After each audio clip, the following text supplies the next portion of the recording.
There you go.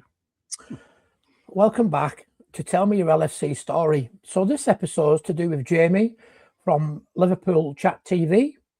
What I'm going to do is going to ask him a few questions, and he's going to tell me what he thinks Liverpool are doing now and in the past, his favourite players and stuff like that.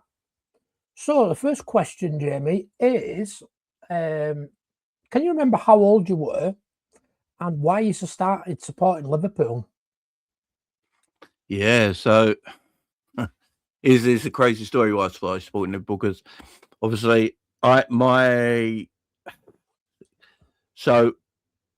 dad is like my dad. So my stepdad's my dad, but I call him my dad. I have never called him my stepdad. He came to my life when I was about 8 years of age because my dad left my mum, and I was only starting to get into football when I was about 7 or 8 years old. I was like, that's when I started to get into football a little bit, playing the playground with my friends and stuff like that, but not really watching it on telly or anything, just kicking about with your friends and that. But my stepdad was a big Liverpool fan. Yeah, absolutely huge Liverpool fan from the 70s and stuff like that. So that was his club. And back then in the 80s, you used to have the Sunday, the big match live on ITV. I think you'll probably remember that. Yeah, and it was usually a Liverpool game, so the biggest team in the country at the time, a Liverpool game or Arsenal game, something like that, on the big match live. And it was actually the 1989 final game of the season between Liverpool and Arsenal. And I was sitting there. My dad had an armchair. He was sitting on his armchair. He was drinking his pint. He had his roll up, smoke above his head, just watching this game. And I was just, doing things in the living room, playing with toys or whatever. And he was watching the football, and I was starting to watch it a little bit as well and sitting with him. Told me to come and sit with him. So I sat with him for a little bit watching it. And then didn't really know what was going on, didn't understand the story of the situation, what was happening, but he was enjoying it. And then, they lost the game, and when they lost the game, he went irate, and he had one of these big. Do you remember the old massive, really thick ashtrays you used to get from the pubs back then? Really thick ones. Yeah, he must have just took one from a pub one day, and he had it, and he just threw it at the TV when they scored their second goal, and the TV literally like blew up. And my mum went absolutely mad at him, and I was like, "Oh my word, why is he so angry?" And like I was a bit scared and all that, and then realised that his passion for that football club, or what happened when I learnt the story, is why he acted in that way. And from that day on, I was like I like my stepdad, I really did, and to this day, I love the man to bits. He's my hero. But I realised, I'm getting into football now. This should be my team. I've got to have something in common with my stepdad. He felt that passionate about it. So I've got something in common I could talk to him about every day now. So I'm going, that's my team from there on. So that's why I started supporting Liverpool, from actually Liverpool losing the league on the final day of the season and my stepdad reacting the way he reacted in that game. Wow, that's a great story. So how old were you then, roughly? About 6, 7 maybe? I think I was, 88. I was 8 years old. Hang on, yeah, I was born in 81, so I'd have been, just coming up to my 8th birthday. Wow. Yeah. So, can you remember the first game that you've actually?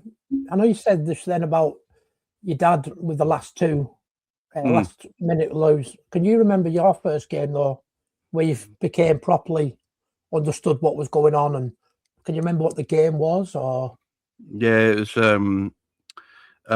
Liverpool Crystal Palace FA Cup semi-final. Right. When Alan Pardew got on the winner. Alan Pardew. Yeah, do you remember that? He got the header. I think, was it in extra time, if I remember rightly? Scored the header, put Palace through in the semi-final. Yeah, that was the game. So, can you remember the Liverpool team from that game? No, I don't think I can, to be fair. I can't. No. Do you know what? Would have been Rush up front, wouldn't it? Yeah. I remember my dad waking me up that day and said, "Look, I've got tickets for the game. Let's go."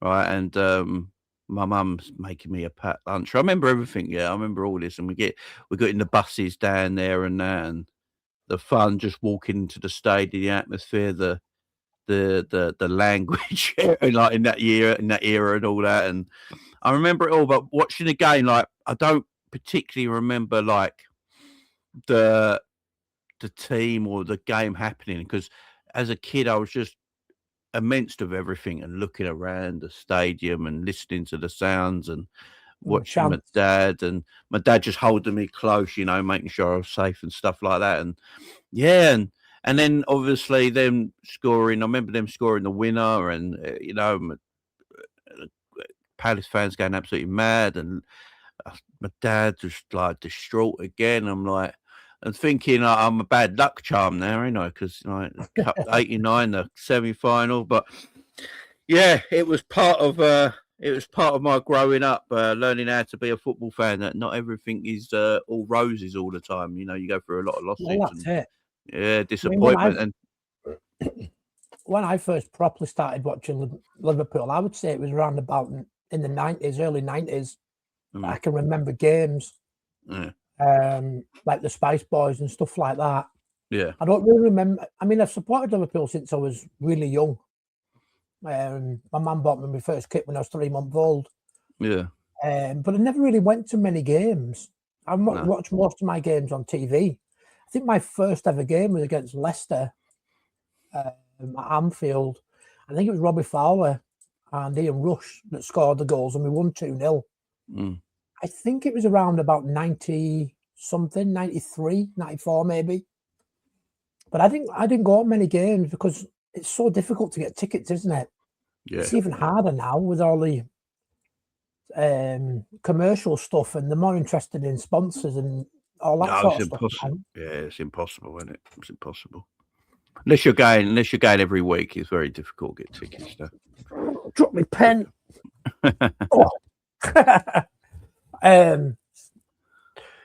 So yeah, I think the next question is your favourite player growing up. So this could be quite interesting because I've got quite a few players that I liked when I was growing up. The first Liverpool player I remember watching properly was John Barnes. He was the first player I remember watching properly, loving that guy. And then with Barnes, it was Robbie Fowler as well. I remember like, when I really started taking notice of football, like in the early 90s, when I started really taking notice of football and learning more about the sport and just making sure I'm watching as much Liverpool games as I can on TV at the time and watching Match of the Day and things like that. I absolutely adored Robbie Fowler, man. Yeah, Robbie Fowler I loved that guy. I loved that guy. The way he would score a goal with so much ease, and you know, he always put it in the corners of the net, and he could like score with his eyes closed. I know it was just a fantastic thing to see, and him coming through as well, the youth team. And yeah, he was God, man. He was everything. He was everything. Yeah, Barnes was my first player, but then really knowing football and really watching it, Robbie Fowler was the guy at the time. Loved that guy. I think my favourite overall player was Jan Molby. Yeah, I thought he was just a fantastic player. He could pass the ball from anywhere. His free kicks were fantastic, and I don't think he ever missed a penalty, did he? No, he was technically sound, wasn't he? He didn't move, but he didn't need to. It just like I don't think he could move though, could he? No, he just no one could pass, but no one could pass the ball like him. That was the thing. No one can move. He was the original 70-yard passer, wasn't he? Yeah, he was like Pirlo now. That's what he was. He could just sit there and just shift the ball wherever he wanted it. As you said, I don't think he ever missed a penalty. Free kicks were excellent. Yeah, he was fantastic, Jan Molby. I seen something on Instagram about Jan Molby. Apparently, he didn't have like the greatest ever Liverpool goal or something that was never shown on TV or something. Yeah, it was like. Yeah, it was like 100 passes or whatever it was, wasn't it? And then he just puts it in the back of the net or something, like the build-up. Yeah, I think Alan Hansen said he's got one as well, where he apparently my dad said he took the ball from his own penalty box and dribbled past loads of players and then put it in the other end. But but then games were never shown back in them days. You had to go to them. Yeah, I think football was better back then than it is these days. The players are rolling around too much now, and they're always looking like for penalties and free kicks, and football's completely changed now. Oh yeah, I think back then when you didn't have as many cameras and you'd only know what happened in the game if you went to it. Yeah, it was definitely a lot different. See, that was the good thing about back then, wasn't it? Because we didn't have VAR, we didn't have goal line and technology. That was the crack in the pub, wasn't it? Oh yeah, well he was offside. No, he wasn't, and that was the crack, wasn't it? Yeah, you know, the referee got that wrong, and yeah, that's the one thing I think everyone misses from football now is unless you're you support a club in the lower leagues or anything like that, I think you still get that kind of conversation. But if you're a Premier League sporting fan, you don't really have that conversation anymore in the pubs and all that. That's just died off now. No, I missed that banter. It was brilliant, wasn't it? Mm. But yeah, going back to Robbie Fowler, I think he was my overall favourite player. I always remember his goal against United, that one against Peter Schmeichel. The one over the shoulder, and he just what a fantastic finish that was. Because that was Cantona. That was the game Cantona came back after suspension, wasn't it? If I remember right. Is it that one? And Fowler took the highlight. And Fowler took, and Robbie Fowler took all the headlines with his 2 goals. Yeah, I remember that. Fantastic game. Super player, man. Super player. I actually met Robbie Fowler when I was younger. Yeah. Oh, we would go to Florida on holiday, and he was in the airport, and me and my brother went over and spoke to him. And at the time, I think he was being linked with Leeds or Arsenal or something like that, City. Yeah. So I'd gone over like this dreamy kid. I was only like, I don't know, 15, 16 or something, thinking, oh, there's my hero. And I was dead shy. And I went over and said to him, you know, hi, Robbie. And he was like, all right, mate. And I said, I said, is it true about you go to Arsenal or whoever it was? I can't remember now. I think it was Arsenal. And he said, oh, I can't say anything yet. But in the end, he didn't end up going. Mm. And then I seen him again in the Universal Studios as well. So that was a nice experience. And he remembered my face. And he was like, you know, and I thought, you know, a big superstar like him. And he remembers seeing me. Mm. It's madness. Yeah, that's great, man. I love him. Superstar, man. I remember I was watching something yesterday, actually, talking about Robbie Fowler. He was on with the Smiths. I don't know if you've watched it. No. The boxers, the Smiths. Yeah. Callum and all that. He was talking about his cocaine and stuff, and how everyone was always saying he was on drugs, and even his dad asked him and all that sort of stuff. But his cousin actually died of drugs, a drug overdose. Yeah. So do you remember him doing that touchline, like he was pretending he was snorting the coke? And everyone said, oh, that's him just basically confirming it type thing. Well, he said in the interview that he only did that to get back at people. He said because they've been badgering him for years and years and years. Like they were writing smackhead on his house and stuff like that. Because he had a nose issue, didn't he? Because he had a nose issue with his nasal passages or something, didn't he? With his sinuses, they needed to get fixed. So everyone thought he was on the gear, didn't they? I remember all that story. Yeah, I used to hear. You always used to hear like weird conspiracies or people saying that. Yeah, I know Robbie. He's got a massive coke issue. He's got problems with dealers and all that. I was like, no. How does he pass drug tests? Exactly. And he actually said on it as well that people have said to him, I've got videos of you and this, that, and the other. And he said, I'm still waiting for him to show me these videos. Yeah, we're going to leak them online and all this sort of stuff. If someone had anything on him, it would have come out by now, wouldn't it? That's what he said. Yeah, there's no way he was on coke. I mean, don't get me wrong, he'd love to drink. He said that he's a very competitive person. So, like, even when he would be first in the pub and he would make sure he'd be last because, you know, he wants to be, oh, well, Robbie was last out. Robbie was first in. It's just the type of character he is. Yeah, and like you had, back then as well, you had that nightlife kind of atmosphere in football, didn't you? That's why they're called the Spice Boys as well, wasn't it? Because, like, they would like to go out. I think it was Roy Evans, weren't it, when he came back to the football club. He gave the culture back to Liverpool, didn't he? Where he let the boys go out on the weekend and stuff like that. But he was trying to be their friend, weren't he? And he really shouldn't have. He should have just been tougher. But, you know, and they all went, oh, shit, lovely. And they all went bars and that every weekend and all that. So that's when you do that, you go eventually get in trouble, ain't you? The Saints got to slip up. Yeah, definitely. I watched an interview. I can't think what it's called now. It's with Gary Neville and Jamie Carragher and all them lot, Roy Keane and the Overlap, yeah.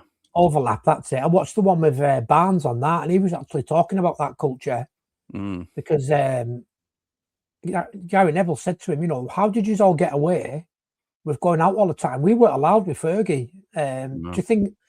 Because then they were talking about Robbie Fowler as well. I don't know if you watched it or not. Yeah, it's a good show. Yeah, I like it over that. And yeah, he was saying that if they didn't go out, there were all the other lads say, what's wrong with them? What they're being boring for, blah, blah, blah. So he said that was just a culture. But the next day in training, you had to work your socks off. There was no excuse of hangovers. I didn't get in till 4 o'clock in the morning, whatever. You just cracked on. Yeah. I think that's why. It was a really good interview. It was a good interview. I do remember it. And I think it's also why Liverpool weren't as successful as they should have been in that era as well. Partly because of that, because you look at some of the talent Liverpool had in that era under Roy Evans. You know, you had Fowler come through, you had Jamie Redknapp at the time, Barnes was still there. You had Steve McManaman. You had some really top footballers, and you know, Liverpool probably should have been a little bit more successful than they were. But I think the culture at the time of the football club was completely wrong. It's only when Gerard Houllier came in and stopped that culture and put more discipline in that you saw how successful Liverpool could be with yeah. I thought Gerard Houllier was fantastic. I thought he was a great manager. It was it was probably my favourite manager growing up because obviously, you know, so Kenny Dalglish I got the last year or so of Kenny before he obviously, you know, left Liverpool obviously because he just couldn't take it no more because of the Hillsborough stuff and everything, and the pressure got too much for him. You can understand it all and all that. And he stepped down. Then Graham Souness was my first real manager. He came in and pretty much tried to revolutionise a club and just sold everybody that was good and bought everyone crap. and then he left, and then obviously Roy took over, and then Gerard Houllier. And Houllier was probably then I was at an age when Houllier came in. In '99? I was at an age where I was like, you know, I'm living and breathing football every single day of my life. You know, I'm playing for a Sunday league team. I'm playing for my school team. I'm playing, you know, I'm living and breathing it. And Gerard Houllier was my manager, man. I love that guy. Gerard Houllier is my guy, man. Yeah. So what did you think of the Graham Souness era? Do you feel a bit sorry for him? Because everyone said that was one of the worst eras apart from Roy Hodgson. Because he had a lot to do, didn't he? All the players were getting on a little bit and he had to rebuild the club. Or do you think he did it too much too quick, similar to what Slot's done this season? Yeah, I like Graham Souness. I just don't look. Liverpool and Rangers are his two clubs, yeah, and that's where you know, obviously Rangers being Scottish is his love first, but you know he always says it's Liverpool is his other club, and I think when he got the Liverpool job, it was something he couldn't say no to because of who it was, and he wanted to change. You know, I think he was just been in Turkey and stuff like that, and he's been traveling. He's been in Italy. He's seen a lot of different football cultures, and I think he tried to change the culture of the football club and everything with his experience that he's had. And I think he changed everything far too quickly, didn't he? I mean, didn't he sell Dean Saunders in like 4 months of us signing him or something like that? Yeah, I thought he was a good player, Dean Saunders. Yeah, and he got rid of a lot of players really quickly and tried to buy younger players through the door, but you know the transfers didn't work, and yeah, obviously then he spoke to that certain newspaper that we don't mention about things, and that didn't go down very well with anybody at the time as well. No. Obviously having his massive heart bypass and all that was, you know, a sad thing for him, but came back and won the FA Cup. So yeah, I think for Graham Souness, I think the issue for Graham Souness is that I think he joined Liverpool at the wrong time. Liverpool going through a period of transition because the Premier League just started and Liverpool was still trying to do things the old way. And teams like Man United and all that saw the future quicker than especially Liverpool. And Liverpool still tried to keep the boot room, kept that old school feel, you know, do things the old fashioned way. And, you know, from 92, 93 onwards, the money in the Premier League straight away was already there. Teams like Man United, especially, they saw the future. They went on the stock exchange. They got more money than anything, and Liverpool fell behind massively in the 90s. And so I don't. Graham takes some responsibility for what he did, but I just think he joined the club at the wrong time. I really did. Yeah. I would have loved to see what he did if he joined in about 99, 2000 instead of Gerard Houllier. I'd like to have seen what a Graham Souness Liverpool would have looked then. But yeah, he takes some responsibility, of course, because all managers do. But he tried to change things too quickly, and the club weren't ready for it. The club's partly to blame as well. So you would say that your favourite player then was Robbie Fowler? My favourite player as a youngster was Robbie Fowler. My favourite Liverpool player ever is Stevie. There's no doubt about that. Stevie's, when that Mark Owen as well. Loved Mark Owen as well when he was coming through. I didn't think Liverpool could have a better striker than Robbie Fowler coming through. Then Mark Owen came along, and it's just like, this guy is just, obviously people talking about Mark Owen now because what happened. He went to obviously Man United, Real Madrid, left Liverpool, and he talks a lot of bollocks, right now. But the one thing he did say is when he said about Mbappe, when he said, I know what it was like coming through as a superstar at 17, talking about Mbappe a couple of years ago. I remember this conversation he was having. And everyone got online and went, Mark Owen was nothing like Mbappe. What people chatting about? And I was like, you obviously never watched Mark Owen, because when he was 17, man, he was a superstar. I would say, I remember watching that interview. It was with Rio Ferdinand, wasn't it? Yeah. He was an absolute superstar. He said there was only him. There was probably only R9 that was better than him. Yeah, it was. He was out of this world. This is what people forget. People forget how good that man was. I mean, he won the Ballon d'Or at 21 as well. I mean, he took the World Cup by storm at 17, 18, scored that amazing goal against Argentina. Everyone, I think people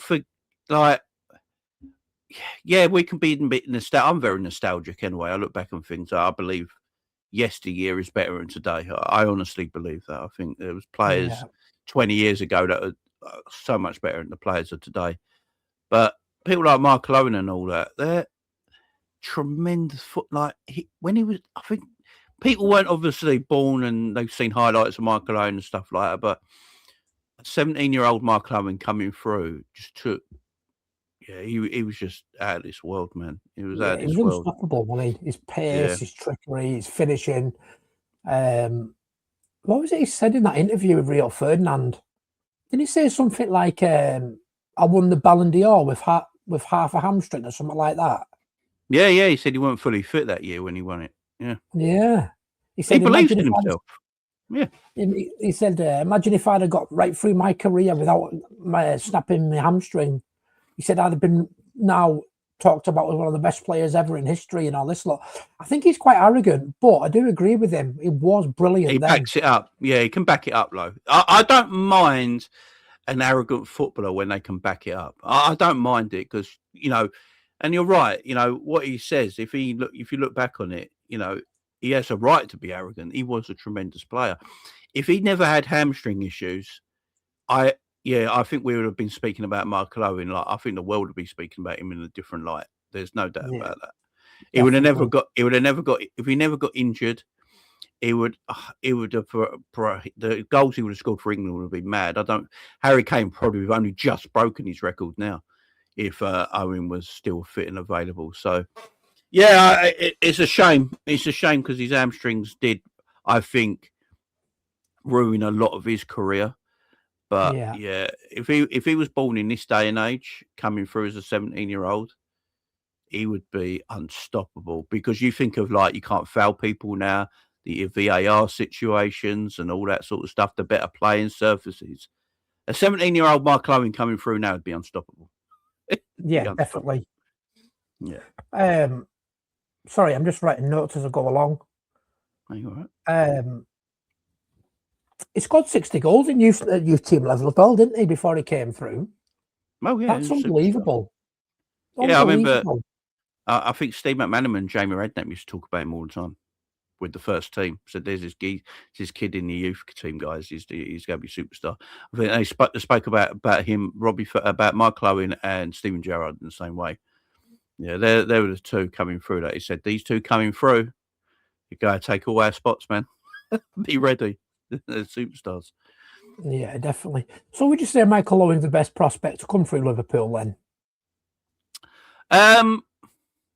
Him, Stevie and Trent, I would say, in the last generation. I mean, yeah, I mean Stevie coming through because Stevie was didn't have the injury issues that Mark Owen had, and the way Stevie played until he was 34. Stevie was recognised, even by everyone. Stevie was recognised as one of the greatest midfielders of his generation. And Zinedine Zidane said once he was, I can't remember what year it was. Might have been was it the 04-05 season? I think Zidane said he's the best player in the world. So yeah, Stevie for me is probably the best. It will probably be the greatest Liverpool player coming through in my generation anyway. Hopefully we surpass that one day, but yeah, because his recognition, like it's the way people recognise Stevie. It's not just Liverpool fans. It's the way everyone looks at Stevie and just goes, yeah, he was that guy. Yeah, when you got Zidane talking about him as high as you do, you got other ex-pro footballers even today talking about Stevie Gerrard and saying like, it was just, when you hear his England teammates as well, when they say, like, you hear a lot of England teammates that do interviews now and go, ex-England teammates that go like, who's the best player you ever played with? And they just say, Stevie, man. In training, you'd always want to be on Stevie's team because you'd win. Like, I think Fernando Torres, you look at the players that Fernando Torres has played for, especially for the Spanish international side, and he says Stevie's still the best player he ever played with, and he made him. And he played with Iniesta and Xavi. Yeah, exactly. I think that's the class that Stevie's at. So for me, in my generation of watching Liverpool play, Stevie, I think, will be always number one coming through, and then Trent and Owen are probably can fight out for second quite equally. So that more or less answers my next question then, because this is a question that you've probably heard a lot growing up, and so have I. Lampard versus Gerrard, who's better? For me, it's a toss-up again between same as Messi and Ronaldo for me. Yeah, a lot of people say Gerrard because he carried the club. But other people have said Lampard because of the goals and the trophies and that sort of stuff. But what's your take on it? No, Lampard was a fantastic footballer. He was a proper goal-scoring midfielder. Like, he could probably, in this day and age now, if Lampard was doing what he was doing now, he'd probably be playing a false nine role. Do you know what I mean? That's how good I think Lampard is. I think Lampard's a super talent. Absolute super talent. But when I look at the attributes of Steven Gerrard, there's nothing Lampard can do that Gerrard can't. But he can do more. Stevie scored goals as well. I mean, he didn't score as many goals as Frank, but that was Frank's main attribute. His main attribute was a box crashing midfielder that scores barrels of goals. He's Chelsea's all-time top goal scorer, I believe. So, that kind of attribute is unseen. But, Stevie can play, if you need, and if you've got no defensive midfielder, you just play Stevie there and he does an 8 out of 10 job. Do you know what I mean? Yeah. You play him right midfield. Like everyone forgets, he played right wing, basically right midfield, that one whole season and scored 22 goals from right midfield. I don't see Frank Lampard doing that. And he played right back and right wing back as well, didn't he? Yeah, Champions League final. He went to right back when Serginho came on for Real Madrid, for AC Milan, and he marked him out the whole second half. So he's just a genius of footballer. So he's got more to his game than Frank's got. Frank Lampard's a tremendous footballer. A tremendous footballer, a world-class talent at what he does, and his attribute is what his attribute is. But box crashing midfielder is a beautiful finisher and scores loads of goals. But Stevie could score 20 goals a season, but he could play right midfield. He could play central. He could play 6. He could play number 10. I mean, what he did for Fernando Torres in that 10 role was just ridiculous. And the year before that, he played right midfield. He could do it all. His passing range was second to none. He could tackle. You know, he's pace as well. That's one thing no one really mentions about Stevie. Stevie was quick. Yeah, he was. He could move. He was pacey. I think Andy Gray said it best in commentary once. He's not running, he's surging, and that's what he does. He surges across the pitch. You know, he's just amazing footballer. And Mourinho's going to buy him for a reason. I keep saying this about you. Mourinho was going to buy him for a reason. I don't think he was going to play them together either. I think he was going to take Lampard's position personally. Wasn't Fergie linked with him as well? Everyone wanted him. Yeah. I think Mourinho wanted him the most, though. Mourinho has spoken about this many times. Said I wanted him at Chelsea, I wanted him at Inter Milan, and I wanted him when I was Real Madrid manager. And that tells you everything. It tells you everything you need to know. Mourinho obviously saw him as the best midfielder. I think I loved about Gerrard as well is the derby games, like Everton and United, and that within the first 2 minutes he was crunching somebody, wasn't he? Yeah, he just set the tone, didn't he? The only thing you probably say about Stevie sometimes is his emotions got the better of him sometimes, especially in most derbies. I can't remember the midfielder's name now. I think it's Raul Morales. Remember when we had Raul Morales in our midfield that time, and it was Merseyside derby, and Stevie was on the bench, and he came on and he watched Raul Morales just kept pulling out of tackles, and it pissed him off. Yeah. And he came on and he did this tackle and he got sent off straight away for it. But he did it because he was pissed off that he was watching his teammates in midfield just giving up tackles and not letting them do anything, and just letting Evertonians walk all over him. And he's like, I'm not having that. And came on and just studded someone, one of the players up, and he limped off and Stevie got sent off. And it was a bit stupid from Stevie's point of view, but that's his emotion and his love coming through. And it's like, it's his passion. Very passionate footballer. Yeah, exactly. So, but yeah, you can literally put Stevie as there's not many times you can say it about youth players coming through, but Stevie Gerrard was world class. You know, he is a world class footballer.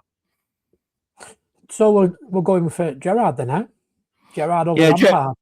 Gerrard. I'd have Gerrard over most midfielders, apart from your Zidans and your Iniestas and things like that, which were probably at an elite level at that time when Stevie was playing.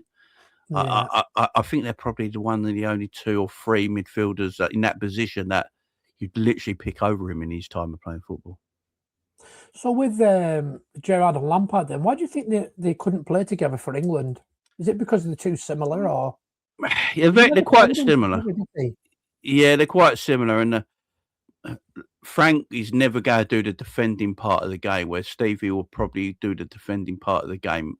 But then if he's doing the defending part of the game, Frank's game's going to look more highlighted because he's doing the attacking part of the game. Footballers are going to be selfish. They're going to think a bit. They're going to be like, I want to do that as well. So if they're both going forward, you've got no one in the middle. What I always said, what England should have done was just put Michael Carrick in between both of them. Yeah. I don't know why they never did it. It was difficult though, wasn't it? Because we had that many good midfielders back then. You've got like your Beckham, your Scholes, your Phil Neville, Nicky Butt. We had some great players back then. So there was plenty of people that could cover for him. Do you think it was the formation maybe? Maybe you could have gone with 2 number 10s. Yeah, it's because back then everyone played 4-4-2, wasn't it? It was 4-4-2, 4-4-2. The occasional 4-3-3. Yeah, Liverpool, England. There was a time when Michael Carrick was probably England's best defensive midfielder. Yeah, but he never really got recognised when he came to England duty like that. But England, in my opinion, if they play Carrick as a DM role, and you let Lampard and Gerrard be the 10 and the 8 in front of him, then that works. That works for me. See, I think that's maybe what Mourinho was going to do for Chelsea, because he had like a Makelele and an Essien at the time in that DM role, so that's probably what he was going to do, to be fair. Yeah, definitely. So this next one is your worst Liverpool signing. Doesn't have to be like in history, maybe just your generation, if it makes it a bit easier. Oh, worst Liverpool signing. I'll tell you, the last person I asked said Keita. So I've had a Keita and I've had El Hadji Diouf so far. Yeah, I was going to put Juve there. There's two. I would say Hill has Juve because, you know, the personality alone and the way he spoke, and you know, that time when he spat at the Celtic fans and stuff like that, I was like, "No, Disgusting. man, what are you doing?" I I'd always go put him as there because we could have signed Nicolas Anelka, and we should have signed Nicolas Anelka. You know, it Yeah, was a what a toss-up. player. It was a toss-up between Anelka at the time and El Juve, and we went El Juve, and I was like, because he had a decent World Cup, and I was like, "No." Nicolas Anelka badly wanted, because he was on loan, and he badly wanted to sign for the football club. I was thinking Mark Lowen and Anelka and with Esky next season. Come on, but no, he went with Juve. So yeah, I always got to put Juve up there just because, you know, it was a disaster of a signing because of who we could have signed. The other one, there was one more. He hated Steven Gerrard as well, didn't he? I don't know why. I mean, Yeah, they never got on. Never got on. Didn't Gerrard and Carragher like not bully him, and maybe that's the wrong saying, like pick on him in training, like try and isolate him and stuff like that? Yeah. Yes, because Alberto thought he was a hard guy, thought he was a tough guy. And, you know, people like Carragher and Stevie weren't taking none of that shit. No. They weren't taking it, man. They weren't taking it. The other bad transfer, I think, is Joe Cole. Joe Cole? Yeah. Liverpool should never have gone for Joe Cole. He was a Finnish footballer at the time, and he never wanted to play up north. He was a southern boy that wanted to stay southern. Never wanted to go up north and play. Came to Liverpool, you know, obviously got sent off in his debut, got injured, never really saw him again. He was a disaster of a signing because he was such a big name at the time. I mean, there's other players, you know, we could mention a lot of players that Liverpool bought, like people like Torben Pitnick and stuff like that. But unless you're a Liverpool fan, no one remembers these players because they never made an impact. But Joe Cole, because he was a massive name at the time, you know, he's going through, you know, especially for England and the work he's doing at international level at that time and all that. When we bought him in 2010, it was a big name. And when Liverpool was signed for him, because it was a free transfer, I believe, and when we got him in, everyone was like, "We got Joe Cole. That's a great bit of business." And Joe Cole couldn't be asked, man. He didn't want to be there. I think he's gone on to say that before in interviews after and years later. He never wanted to be at Liverpool. He never wanted to move north. He wanted to stay south. He was homesick, and you know, he didn't want to be at the football club. He never made any effort, in my opinion, when I watch it. So I'd say Ellis Juve and Joe Cole. Terrible. Two good picks, that. What did you make of people like Morientes and Karl-Heinz Riedler and people like that? Because they were big names, weren't they? But they never really made it either. I think Karl-Heinz Riedler had a massive effect on Mark Lowen, apparently. Right. Yeah, because we bought... So Karl-Heinz Riedler just won the Champions League with Borussia Dortmund, and we bought him that summer, didn't we?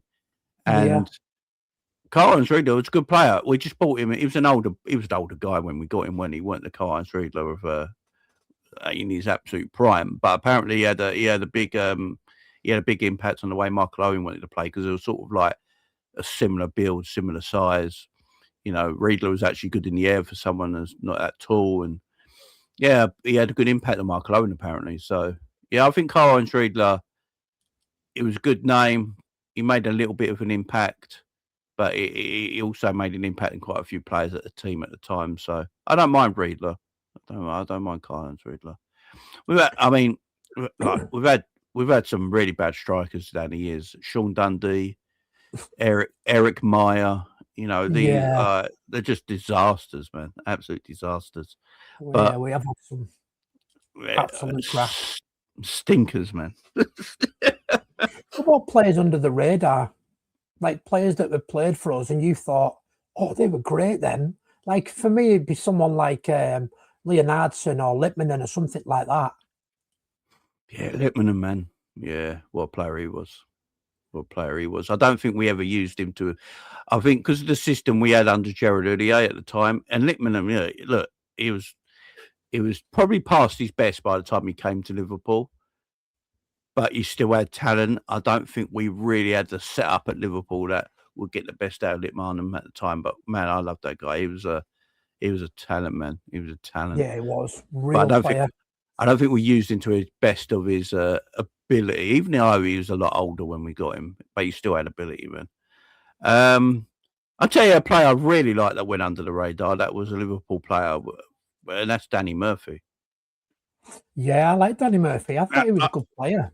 I think Danny Murphy under Gerard Houllier was a fantastic player. I mean, we bought him from Crewe Alexandra. He was obviously a massive Liverpool fan. And yeah, I thought he was really good. I think it's when Rafa came in, Rafa just didn't like Danny Murphy and moved him on. But I remember Carragher and all that at the time saying, Murphy needs to stay. He's part of our midfield. He's a good player. He would get goals. He was technically good. I like Danny Murphy. I think he's a Liverpool player that maybe Liverpool fans ago I forget about, but he did a job, man. He was solid. He was very solid and dependable in our midfield, especially under the Gerard Houllier years. So yeah, I think Danny Murphy is quite underrated. Yeah, he scored some good goals as well, didn't he? Dragged us out of some messes.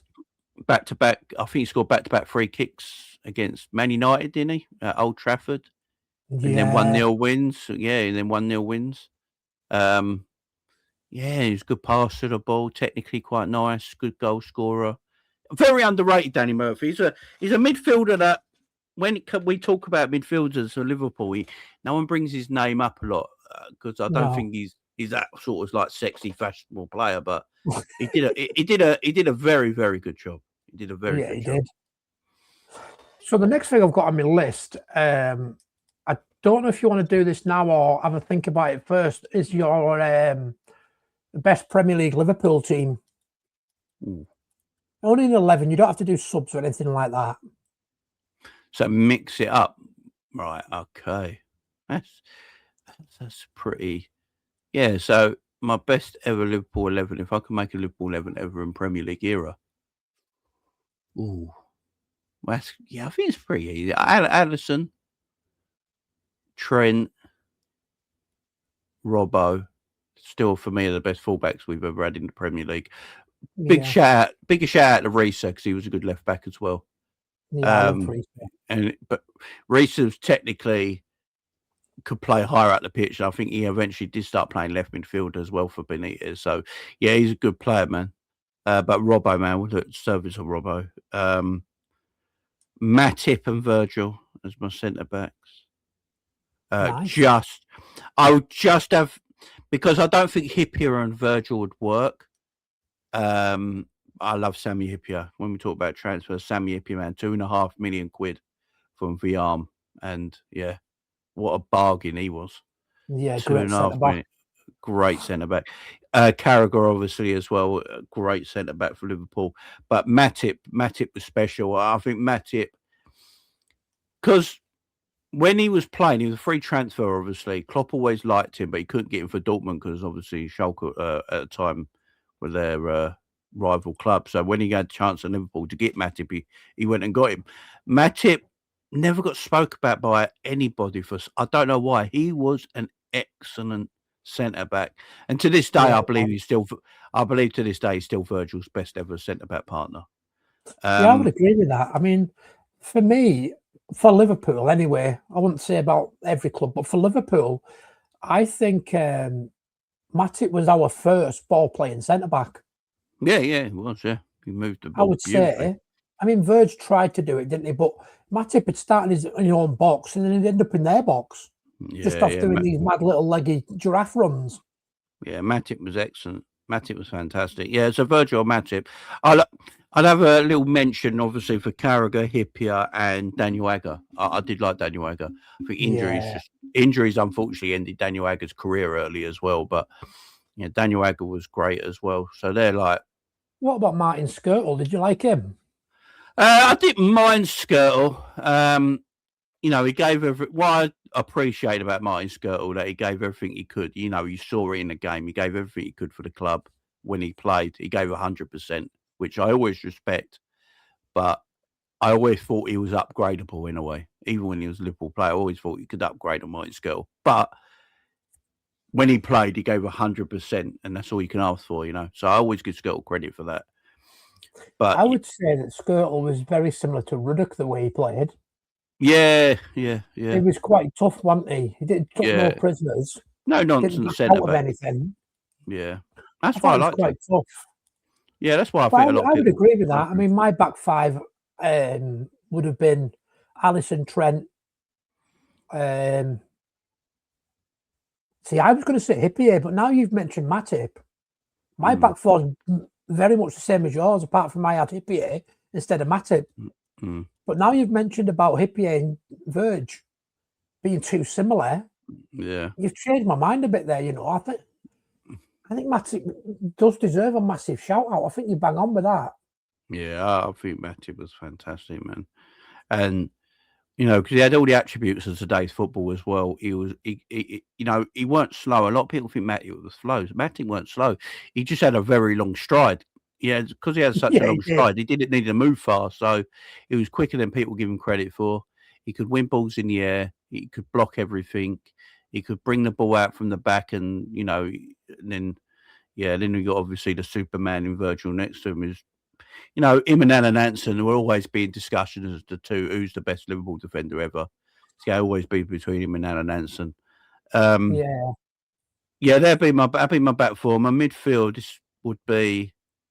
Oh, this is where it gets tough. What formation are you going for? Are you going for three midfield? Yeah, I'll go 4-3-3. I think Liverpool's best midfield in the Premier League era was Rafa Benitez's midfield of Mascherano, Alonso, and Gerrard. I mean, we had the song best. We had the song, didn't we? The best midfield in the world. It was fantastic. And then you had Momo Sissoko. A lot of people forget about it. Was an excellent defensive midfielder as well. Yeah, he was. Sitting there waiting as well. That them three together, that's ridiculous. If you think about it now in football, you have Mascherano, Alonso, and Gerrard as your midfield three. It's just mad, and it won nothing. But it won absolutely nothing. Which it's crazy to think about. I think if we had them three now, what a midfield that'd be. And then you got Klopp's midfield of obviously Fabinho, Henderson, Gini Wijnaldum, Oxlade-Chamberlain, James Milner, and that might have not been the greatest midfield if you look at individual talent, like Rafa's midfield. Individual talent, you'd argue, is better, but as a midfield, that worked. That it just worked. No one could get past. No one could get past it. So I think when I look at my midfield three would be Fabinho, Alonso, Steven Gerrard. Wow. Yeah. So you were just talking about Danny Murphy. Are you not tempted to throw him in there? No. I don't.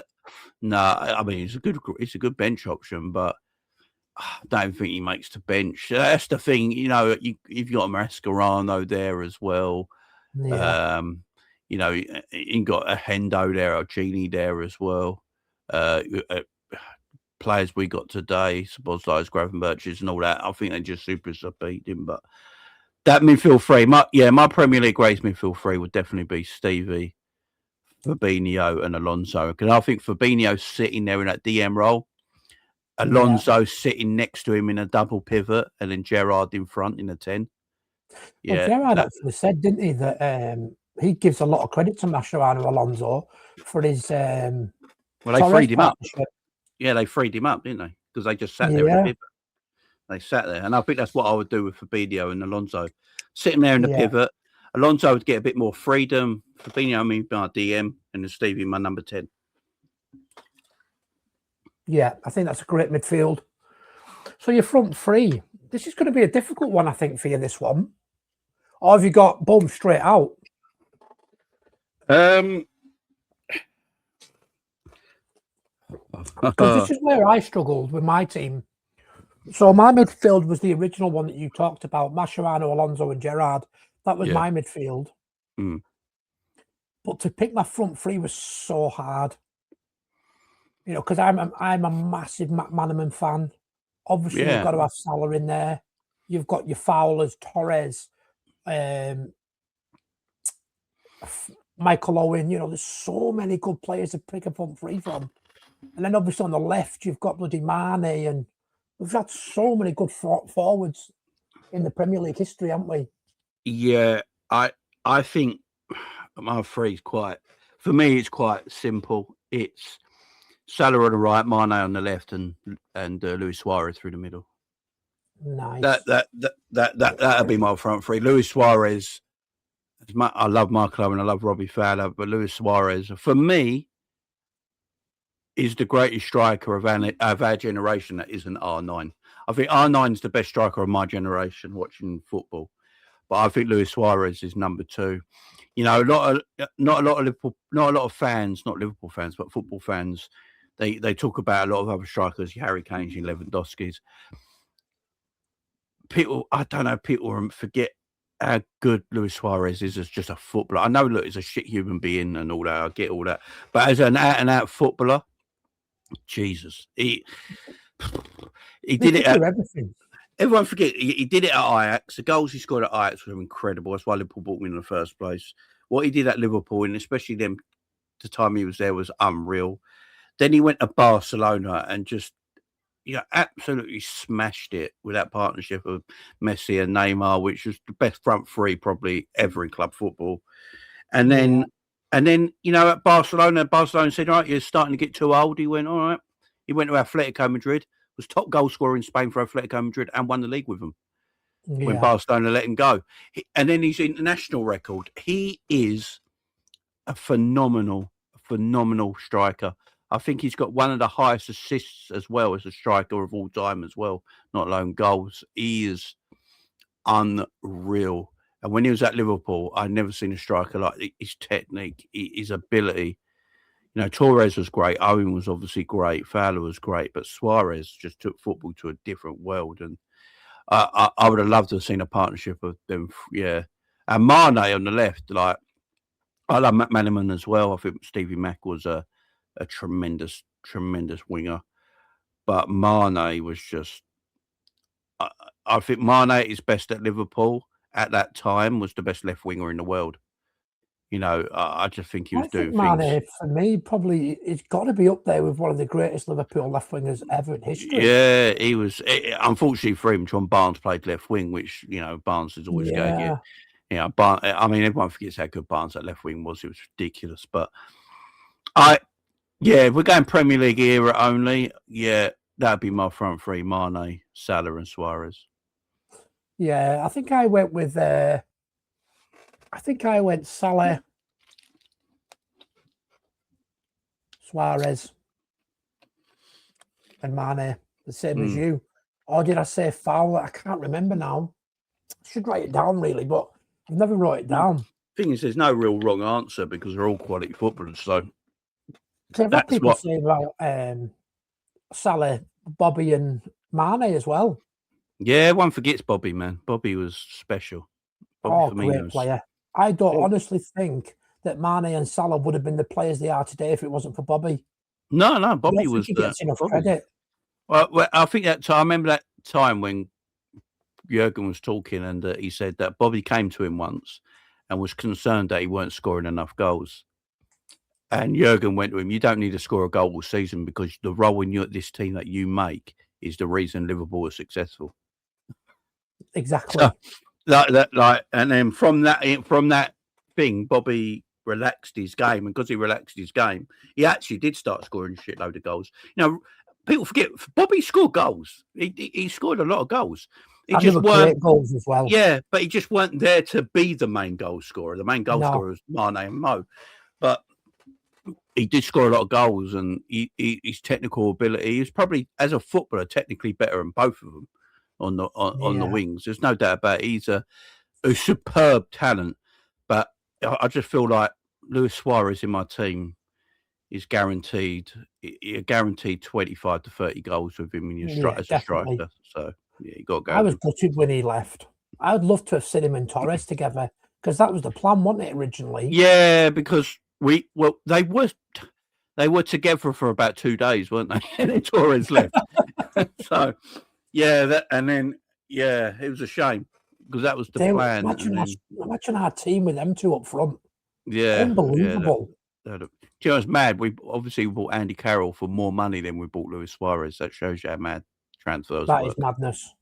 That was desperate. What? So Andy Carroll was 35 million. I think Suarez was 21 or 22. Something like that, yeah. It's mad. Absolute madness. English tax, eh? It's absolute madness. It is mad when you think about it. I actually forgot about Andy Carroll. Andy Carroll, is that irrelevant to me? Yeah, I think you could put him with the worst signing. Yeah, same here till just now. So when we are talking about worst signings, you can put Carroll up there because Carroll was I think we forget. I know it's 35 million. It don't sound a lot today, but I think he was a British record at the time. Yeah, he was. British transfer record. So, yeah, you could arguably put him up as one of the worst Liverpool signings because he came with a lot of attention, a lot of PR. You know, he was doing very well for Newcastle that season we bought him. Everyone thought he was going to be like the new Alan Shearer, weren't it? You know, that was the talk. And Liverpool went and got him and paid a British record for him at the time. And he was crap. The thing is, though, to be fair, he couldn't stay fit, could he? Couldn't stay fit. No, but you can't sub Diouf out for Carroll just because of the character he was. No, Diouf has to stay the worst player, doesn't he? No, even though Carroll's right, we can't take Diouf out. No, I'd rather have Carroll now than Diouf every day of the day. Every day. If you ask me right now, who do I want now? Like today, 2026, I'll give Andy Carroll a kick about. Yeah, why not? I'm never, Andy Carroll may get invited back to Liverpool Legends games or say charity matches or stuff like that. Diouf is never getting asked back to Liverpool ever. No. So, yeah, Diouf is always going to be. Well, he wasn't a legend anyway. It's an insult. He's always going to be number one as the worst signing for everyone. Diouf. Yeah, I reckon he will. Every single person I ask, I bet you they say Diouf first. Yeah, they're always going. They might not pick him, but they will mention him. You know, like me mentioning Joe Cole and stuff like that. So, but Diouf is, he's just disastrous, man. Absolutely disastrous. It was just he just looked like a horrible person. Yeah, he did. You know, he had some football ability, but my God. As soon as he spat at them Celtic fans, I knew that was it. Done. 7 tomorrow. Can't have that. At Blackburn as well. Yeah, he's just a weirdo, ain't he? He's just a weirdo. So, next question would be player that we missed out on that you hoped we would sign. So, my example would be Cristiano Ronaldo. Yeah. I know we were very close to signing Ronaldo, and then we got gazumped by Fergie last minute. Yeah, they doubled their transfer. Million. Yeah, we had a deal, I believe, for 6.5 at the time with Sporting, if I remember rightly, and then United just doubled it, didn't they? Yeah. There's a few. So I think we tried to, if I remember rightly, under Rafa, we tried to buy Luis Figo. We tried. I remember the David Silva one that Rafa really wanted David Silva at the time, and we didn't have the funds to buy him, but he really wanted him. David Villa as well. Rafa wanted David Villa, but we just didn't have the funds.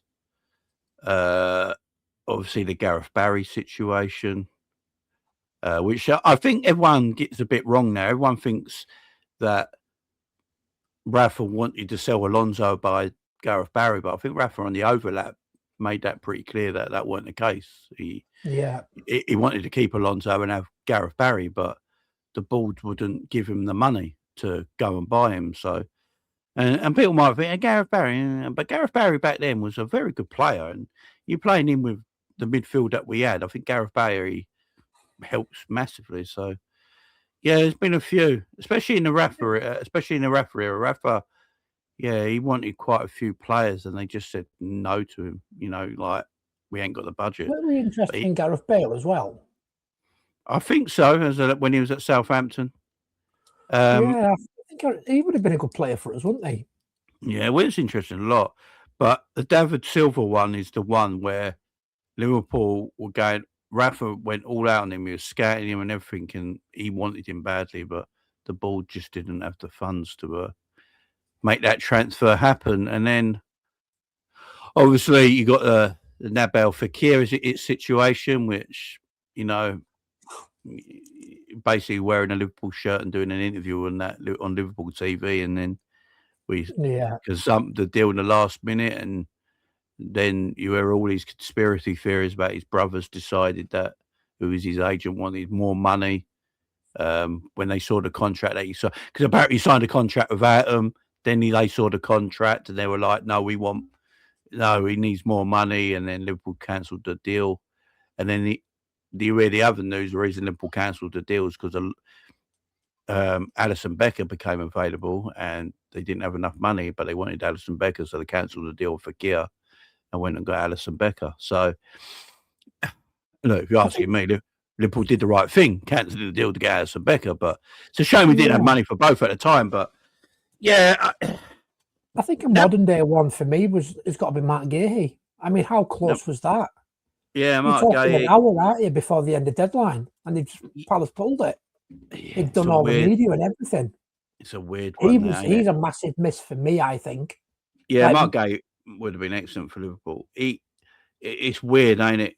You know, watching deadline day that day, and he's having a medical in London. Liverpool representation are there. He's probably got the Liverpool kit on, doing his medical, and I think he said it when he joined City. Yeah, I was in everything Liverpool went into the Liverpool studios in London and all that.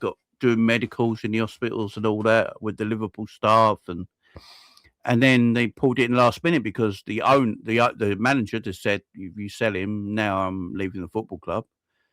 And they couldn't get hold of Steve Parish because I believe he was playing badminton, wasn't he? And, yeah, apparently he was playing badminton in his local sports centre and no one could get hold of him. And that's why it went so late. And then eventually they got hold of him and he said, I can't lose my manager right now. At the beginning of the season, who am I going to get? They just won the FA Cup there in Europe and they felt like they had to keep their manager. So he got pulled. I think, and then a few months later, he started sleeping. Yeah, exactly. But that was only after he'd left for City. I think if he didn't go to City, he wouldn't have quit. But I've heard a rumour, I don't know if it's true or not, that he's taking over as Klopp at Red Bull, replacing Klopp as head of football, whatever it is. Yeah. Rumours Jurgen wants to get back into management, don't he?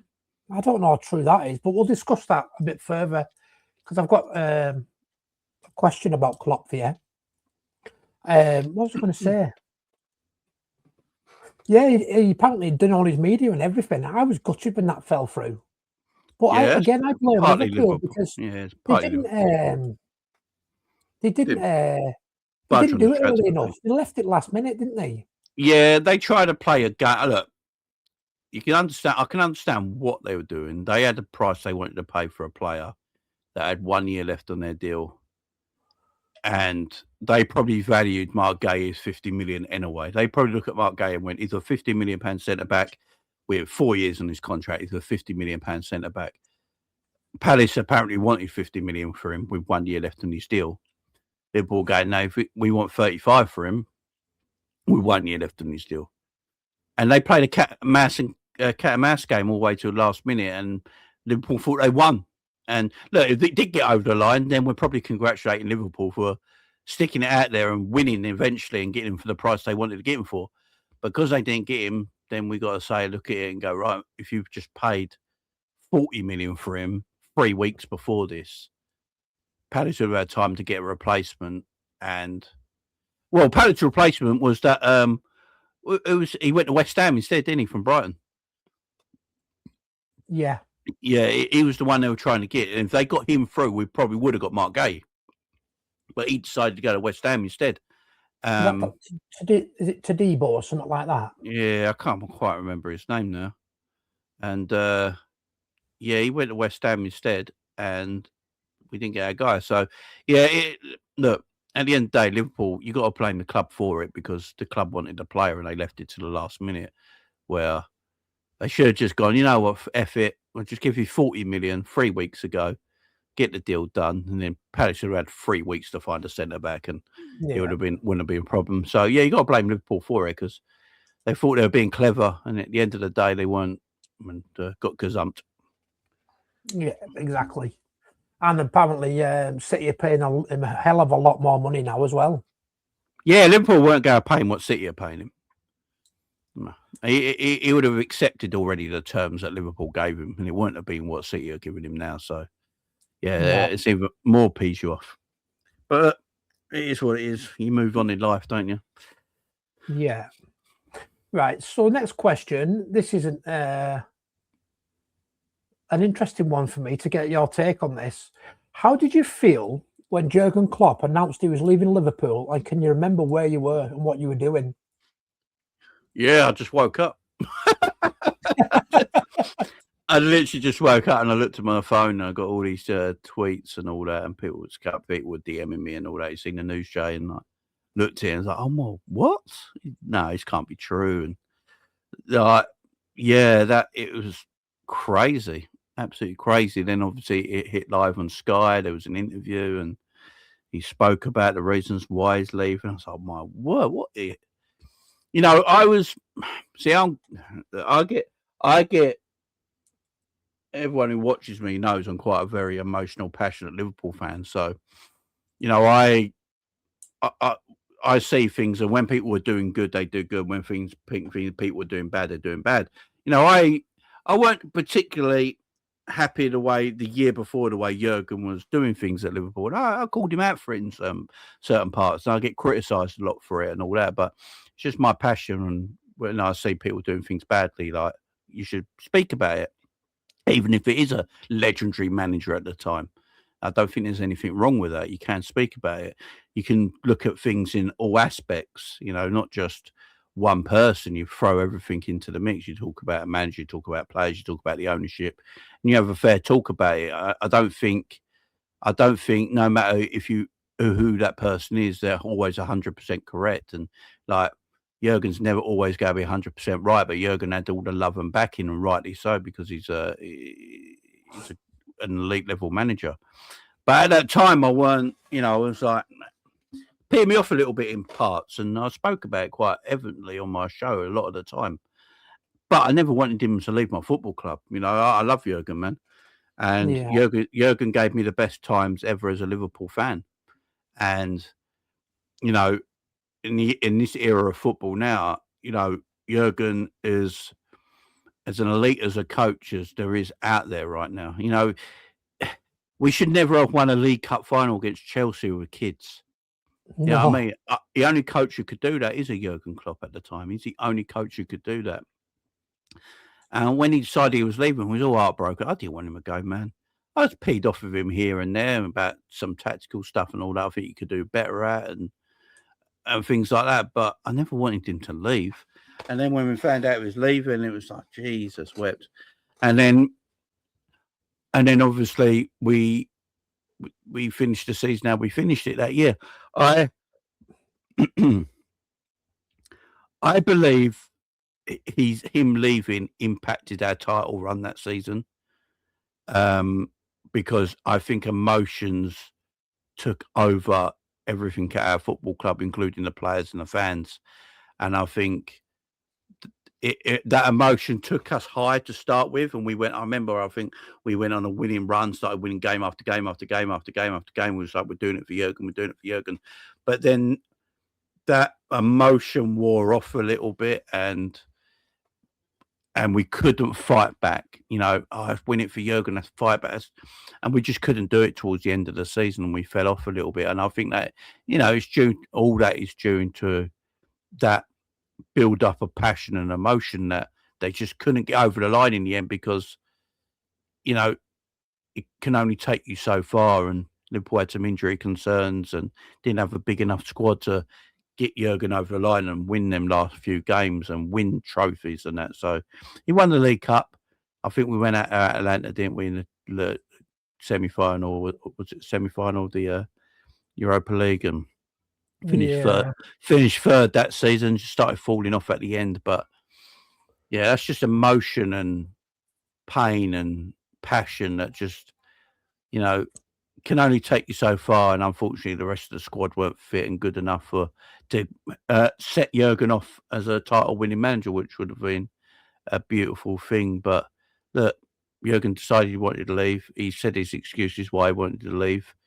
You could argue that in the last 2 years of Jurgen's management, he was in charge of everything.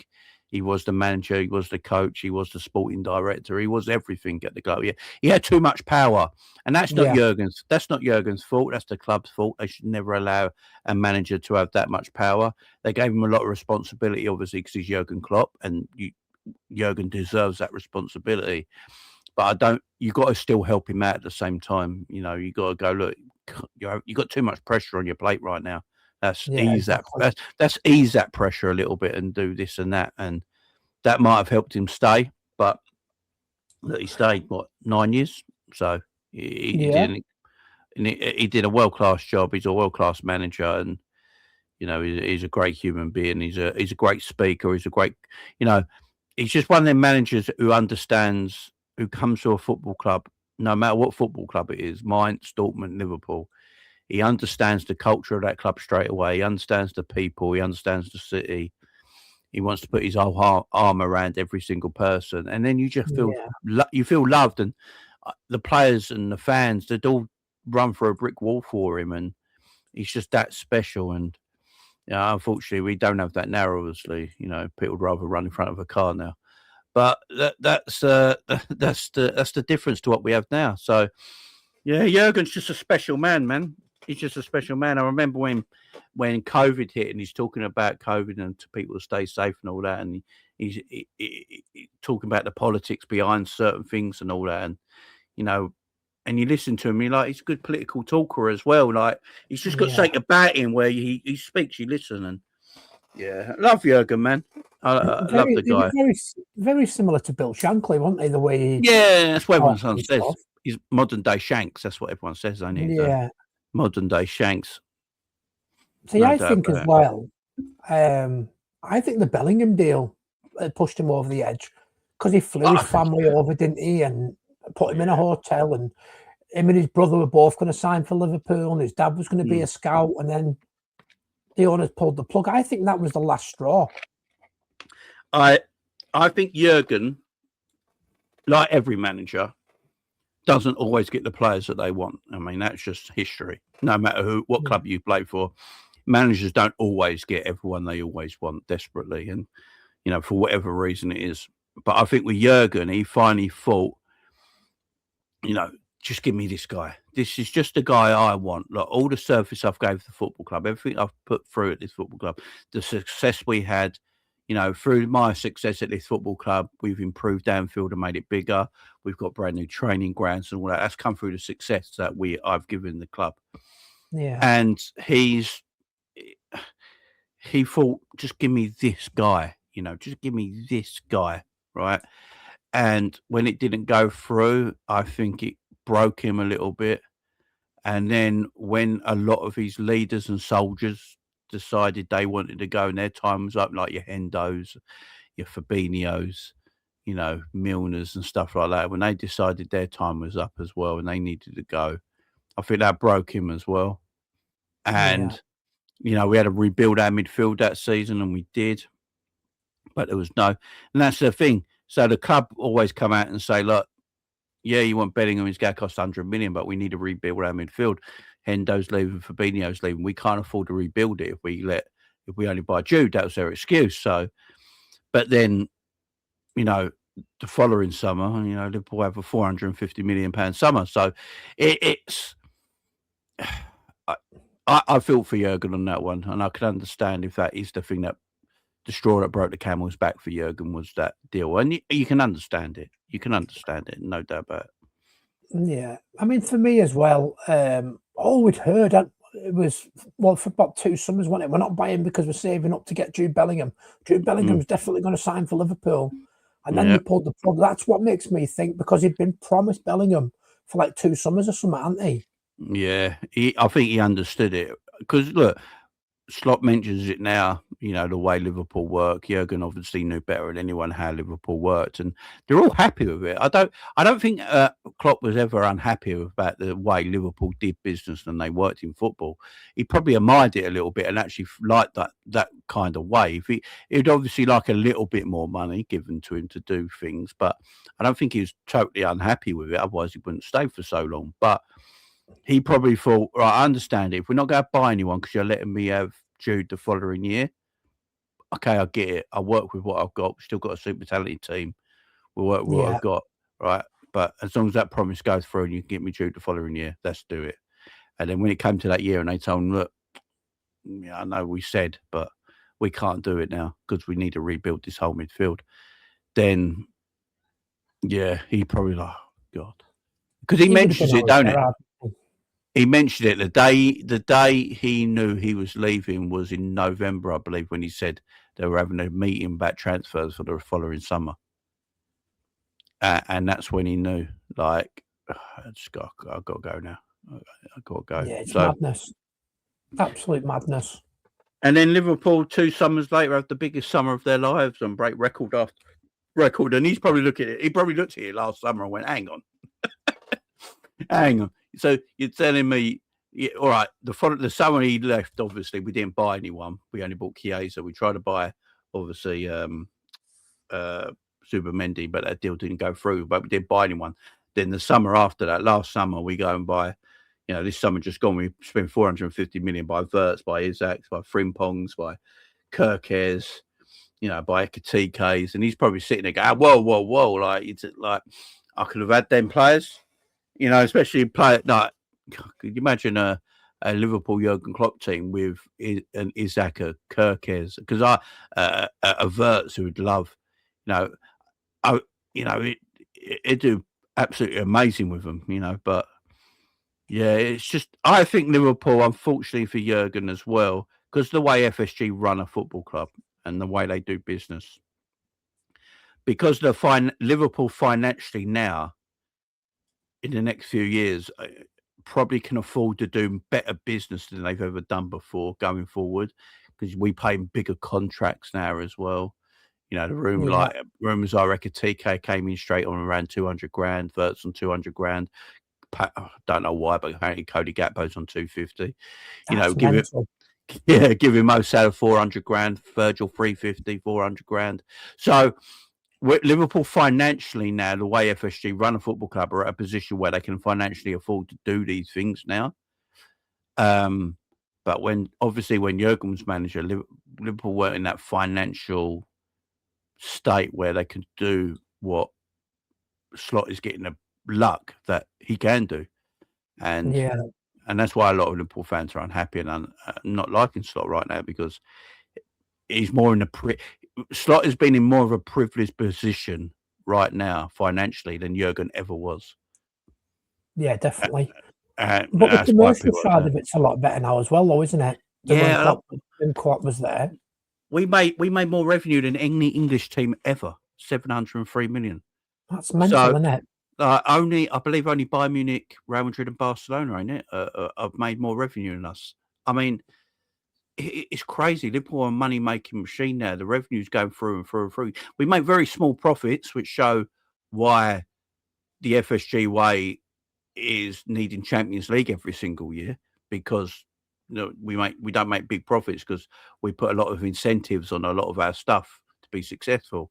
But the money Liverpool are bringing in is such a high rate now that for the years going forward, Liverpool can afford to go, right, if we want to buy that superstar, we can buy that superstar.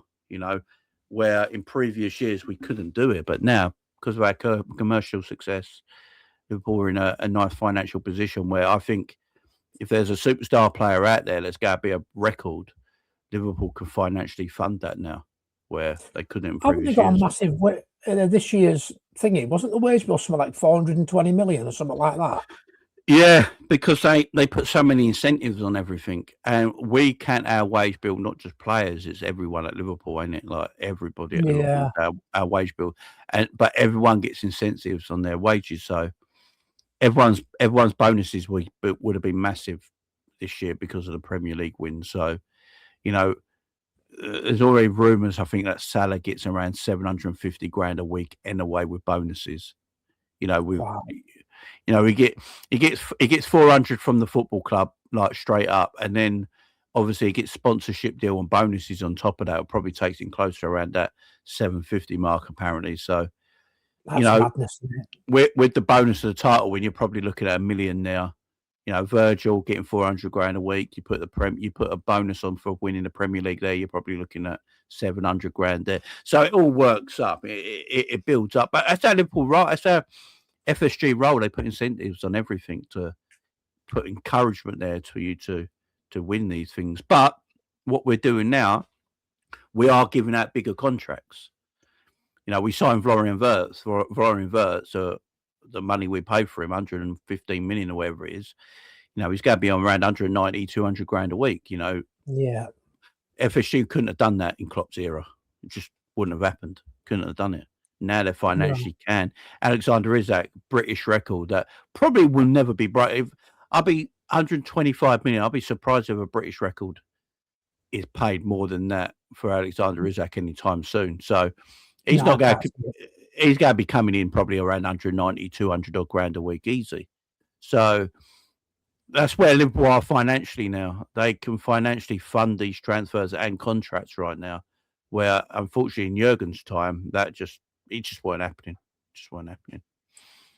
So to finish the Klopp section off, this is another interesting one for you. So we're going back to Jurgen Klopp's last year. Didn't win the Premier League. We've discussed that we think it's because the players knew he was going. What's your take on Slot winning the Premier League with Klopp's team? A lot of people are saying this, aren't they? It's Klopp. Slot didn't win it. It was Klopp's team. What's your take on that? I think a lot of people are saying that now because we're pissed with Arne Slot. I don't think a lot of people would have said it last season. I'm angry. I don't want Arne Slot as my manager no more just because of the football we play. It's not good enough. It's not pretty enough. It's not, for me, it's not Liverpool. And that is my reason on it. And now when he talks, I don't like him when he talks because of the football we see. So it all marries together and you just get annoyed by it, don't you? It's like being married for 50 years. Eventually you're going to be annoyed by that voice. That's what it is. And for Slot last year, he won the league. And what it is of Arne, I'll always respect him. I will respect him for coming to Liverpool and winning the Premier League and winning number 20. That respect for him will never go away. In 20 years' time, I'll always remember Arne Slot made one number 20 and equaled Man United's record of league titles. And that will always be remembered and fondly remembered. And I'll always respect him for it. But look, yes, it was Klopp's team because he never bought anyone. Right? It was Jurgen's team. He never bought anyone. It's quite similar to say, a lot of people say that Rafa Benitez won the Champions League with Gerard Houlliér's team. He only really added like Luis Garcia and Xabi Alonso to that team when he won the Champions League. But a lot of the core players at that side was Gerard Houlliér's boys. And they went and won the Champions League. But it was Klopp's team. But Klopp didn't win it with his team, and Arne Slot did. So exactly, you have to give the credit to Arne Slot. It's that simple for me. No matter what people think of Arne Slot, when people watch this, and take your emotions out of what everyone feels of Arne Slot today, and we have to respect what he did last season to win that title. It was Jurgen's team, but Slot was the man in charge, and Slot won it, and Jurgen didn't. So you just have to give him the respect for that, no matter how we feel about him today. That's irrelevant. Yeah. You just go back there and go, he did a job. He shot the world, and he won the league. We didn't play much differently from the year before. There was just a little sprinkling of things. Him and Salah came with an idea of, don't let Mo track back, keep him up front. Let him get the goals and assists and create because he's going to be my danger man.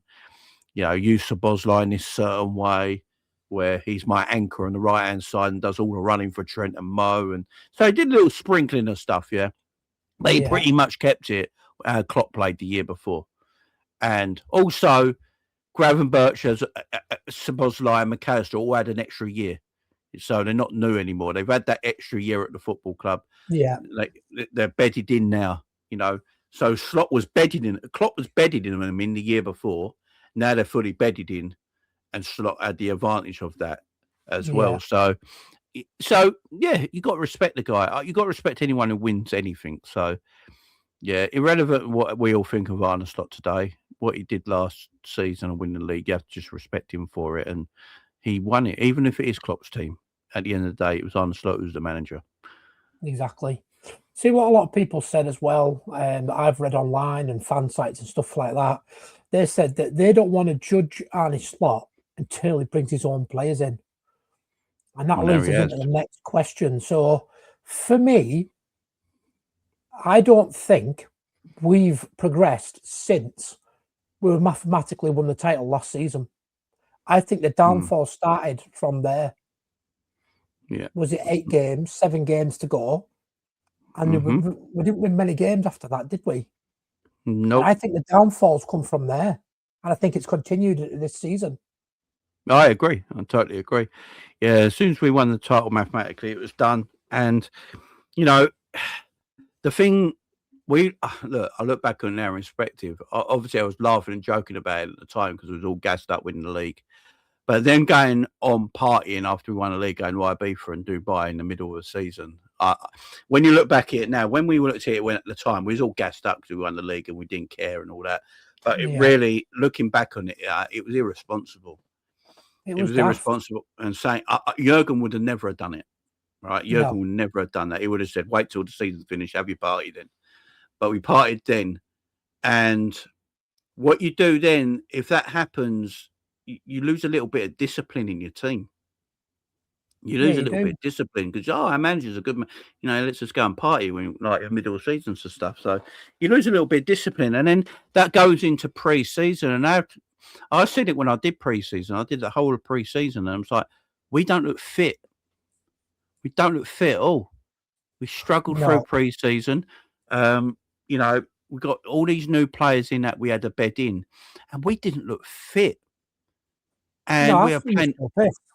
Yeah, and we're playing in this weird system because I remember when Slot came in for his first pre-season when we was in Japan and that, and I remember the systems he was playing with, and we were playing with 4-2-3-1, and he liked this midfield play. Like the difference between him and Jurgen at the time, the main difference is that Slot liked to play through the midfield, right? So when he came in that pre-season, we saw a lot of midfield play, and Curtis Jones did an interview about it in that pre-season, saying, "Yeah, we play a little bit differently. Arne likes to play through the midfield." And we were watching, like we're playing some really nice football in pre-season, getting fit, and then we started the season off in fire. We went on them winning runs, apart from the Nottingham Forest step up, and then we went on back on winning runs, and we're playing that way. And then, as you say, after we won the league mathematically, we sort of swapped, we changed it a little bit. And Arne started to change the way he wanted to play. He started to bring that in at the end of last season, and then went into pre-season. I remember watching and thinking, this pre-season's crap. Like, what are we doing? Like, I don't get how we're playing. We don't look fit. And I still think it now. I look at when we play now, we don't look fit. No. We walk everywhere. No one runs. Players look always exhausted after 60 minutes. I don't. And he's got his team now. Like, this is his players and the way he wants to play. I know Arne keeps coming out in interviews and says he hasn't changed much from his first season. I'm like, Arne, stop lying. we've all got eyes, my friend. Everyone, all the millions of Liverpool fans watching knows you've changed. Like, stop. Yeah, definitely. And but the main thing with Liverpool right now, and I say this week in, week out, Liverpool don't look fit. We don't look physically fit. No. Frimpong never got injured before joining Liverpool. Now he gets hamstrings all the time. Everyone's breaking down all the time. After an hour mark, everyone's walking around looking exhausted. That is my main. You've got to be, for a long, hard season, your pre-season should all be about just getting absolutely as fit as you can do it's so difficult now, isn't it? With all these different tournaments, like your Club World Cup, the Euros, the World Cup, You know, it's so difficult for players to actually have time together. It's like this summer. That's why I was pushing for Alonso to get the Liverpool job in January. Yeah. So, yeah, we don't expect him to do anything, but at least it gives the team time, 6 months with him, ready for next season. Because Well, he can plan pre-season. Yeah, exactly. Exactly, because there won't be a pre-season. You're lucky if you get 2 weeks together. Yeah, World Cup. Yeah, so World Cup will finish usually the 20th of July, something like that. Yeah. Season starts 3-4 weeks after that. So yeah, it's not going to be. It's going to be a short pre-season. Then you're trying to buy players. Yeah, it's mad. And players going on holiday and stuff like that. Yeah, because you can't. And that's the thing. If some of our players go far in World Cups, you can't expect them just to come back to training straight away. They've got to have a little bit of an holiday and a break. So yeah, it's going to be another. This is the problem. If Liverpool are going to let Arne Slot go in the summer, and he does leave in the summer after the end of this season, because they're probably going to do a season review and look at it and go, it's best to let Arne go, and he leaves because he's got. At the end of this season, Arne's got 1 year left in his contract. Yeah. So they got to come to they've either got to go at the end of the season and give an Arne a new deal, or they go let him go. That's their two choices. It's the same with Richard Hughes and Michael Edwards as well, isn't yeah, it? they're all so that's going to be a massive review for the whole thing. At the end of this season, they go look at Richard Hughes, Michael Edwards, the manager, go look at everything. So, but it's a World Cup year, and that's why I do think they will let Slot go at the end of the summer. At the end of the season, because it's a World Cup year, so it takes a lot of attention off it. Yeah, exactly. Because the World Cup's going on, there's not going to be a lot of attention. But the weird thing is, Slot arrived in the summer when it was the Euros, didn't he? Yeah. Because he never did his press conference till very later on, because the Euros were happening. Liverpool wanted to wait till the Euros were finished. So, as a new manager, I do think Slot will leave in the summer, and I think they'll just do it in amongst the World Cup. So the World Cup takes most of the heat, and then they get their new manager and whoever that will be. So would you say that you've probably heard this several times in your chat and stuff? Would you say Liverpool are the worst defending champions in Premier League history? No, because Leicester the season after, now Leicester are a League One team, so it's always going to be Leicester. But the reason people don't bring Leicester up in that, because no one expected Leicester to win it in the first place. So, it was a miracle season, wasn't it? Yeah, it's a season you never ever go to see again. But now Leicester they're going to be playing League One next season. So it's always going to be Leicester for me. I think people forget Chelsea finished 10th 1 year after winning the league as well. So, you got that. Then Mourinho got sacked halfway through a season. They struggled, finished 10th. So, yeah, you got that as well. If Liverpool still finish, Liverpool can still finish 4th or 3rd. If they finish 4th or 3rd, they're not the worst. Not by any stretch of the imagination. But, yeah, Leicester are always going to be the worst. I mean, didn't they go through 3 managers that season after? Didn't Ranieri get sacked? Then didn't Shakespeare come in and get sacked as well? And then another manager took over. So, yeah, the answer is Leicester. But people forget about Leicester, and they just want to concentrate on the bigger teams like Chelsea, Liverpool, Man United, Man City. Yeah, but the answer is Leicester. Leicester's always the answer. So we've got... who would you like to sign this summer, and who do you think could go? But I'll say before you answer, I'm worried about this summer, to be totally honest, because we've already signed 6 players and had a massive turnover. If we sell another 6 and another massive turnover, I'm worried. Yeah, I understand everyone's worry. I don't think Liverpool have a choice, though. That's the problem. I think because the way football is going now, and especially in England, the way it's changing, I think Liverpool wanting to go down this technical route, and that's why we bought the players we bought. But the Premier League's not going down that route now, is it? It's going down a route that no one particularly enjoys. So I don't think Liverpool got a choice. I think Liverpool have to have a big summer. Mo Salah, I think, is probably going to leave in the summer. Too many question marks over Cody Gakpo. So I think if people come in for Cody, I think Cody's available to go. I don't think they say no to a bid for Cody. One of the midfield three will go for me. Do you think Canate will definitely go to Real Madrid? This is the thing that's going to irritate. Canate and Trent leaving for Real Madrid for 2 seasons in a row is awful from a Liverpool business point of view. It's not good. But the Trent situation, Liverpool offered Trent ridiculous money. He didn't want to stay. I don't know what they're offering Canate. I don't know what Canate wants. I'm hoping they can get the Canate deal sorted. My opinion, they bought Jean-Marie Jacquet for a reason. They spent 65 million quid on a youngster, which tells me is Canate's replacement. They probably feel like Canate's leaving. But if Canate does leave, still need another centre-back. I look at McAllister, Szoboszlai and Gravenberch. They've all got 2 years left in their deal. I feel like the club right now look at Szoboszlai as the one they really need to tie up. And I think they will. I don't think they're going to give Grav a new contract. I've just got a feeling they're not. And I think McAllister might get sold this summer if a bid comes in. I don't think they're standing McAllister's way. I think, you're not the first person to say that. If somebody else has said that they can see McAllister's going to Real Madrid. McAllister's the old. Yeah, look, McAllister's the oldest out of the midfield three. I think this Christmas Eve, I think his birthday's Christmas Eve. So this Christmas Eve, he'll be 28. He's going into another World Cup year. Every international summer, McAllister comes back sluggish and slow.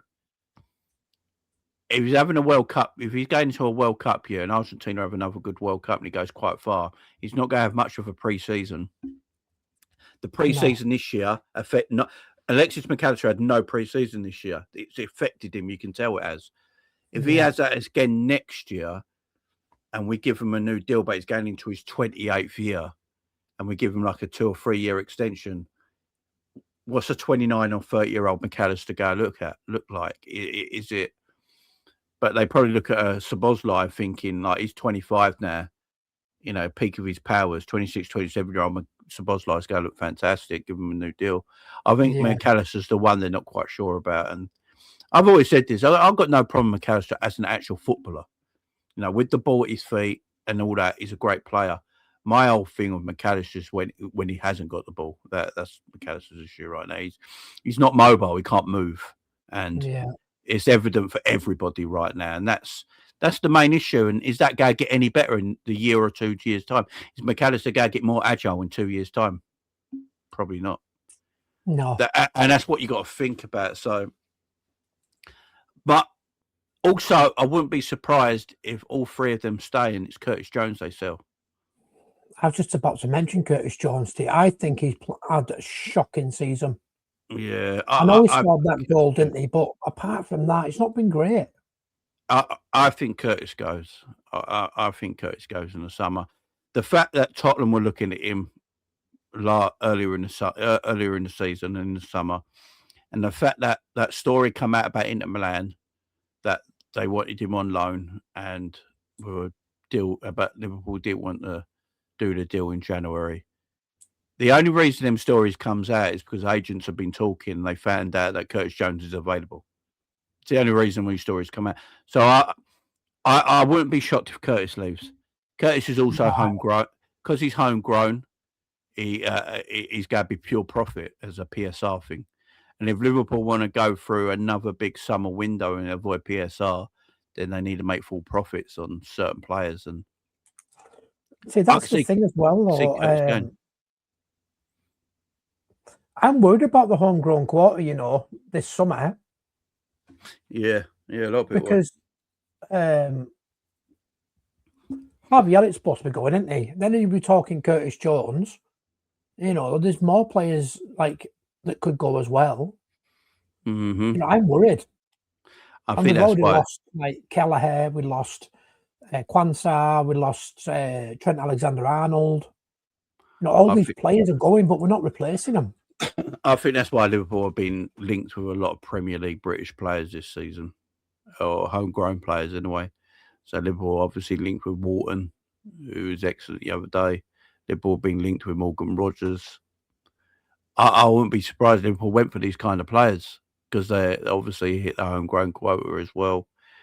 That wouldn't shock me. I said it last summer that Liverpool really like Morgan Rogers. They're just going to get the deal done last summer. Aston Villa, if they don't make Champions League this season, I don't know if you saw the Athletics article, Aston Villa are in massive trouble financially. Yeah. Huge trouble financially next season. It'd be it'd be all coming to 4 years of minus profits apparently. So Aston Villa, they spend like a top 4 team, a top 6 team, but they don't make the revenue of a top 4 or top 6 team. And that's Villa issue at the moment. So yeah, there was this big story about it in the Athletic. I mean, it was with Chelsea and Aston Villa. Chelsea made the biggest losses of any club in English football history of 300 odd million loss. What, last season? Yeah, but the thing with Chelsea, Chelsea can shift things about, can't they? Allegedly in the books and sort things out. Villa can't do that. How can they get away with selling hotels to cover PSR? Yeah, they found a loophole, man. I mean, credit to them for finding loopholes, and the problem for Villa, they haven't got that. Villa haven't got that. That's not there for them, and they're struggling. So, if they don't make Champions League football, I think Morgan Rogers probably will be not a Villa player next season. I think Liverpool going for Morgan Rogers. I think Liverpool going for someone like Adam Walton. Them two players. Love Adam Walton. I think he's class. If McAllister does go, that's who I'd go for to replace him. Yeah, very like for like, but yeah, I think the central midfielders Liverpool are probably looking at a Walton in England at the moment, probably Elliot Anderson and Walton. If you had to pick one, who would you pick out of Anderson and Walton? I really like Elliot. I think Walton's a better passer. He's got that killer pass in him. As you saw the other night against Tottenham, he's an elite. I would actually say Walton's an elite level passer. But Elliot Anderson's like got a bit of everything in him as a midfielder, ain't he? He's got a bit of, physicality. He can move. He's mobile. He can move. He can pass as well, but can score goals. But he used to play on the wings as well at Newcastle. Yeah, he's a good footballer, man. He's a good footballer. But I think he wants one of the Manchester clubs. I think Liverpool go all in for Walton in the summer. I wouldn't be shocked if Liverpool bought Walton. I think that's the guy they want. He's an elite level passer.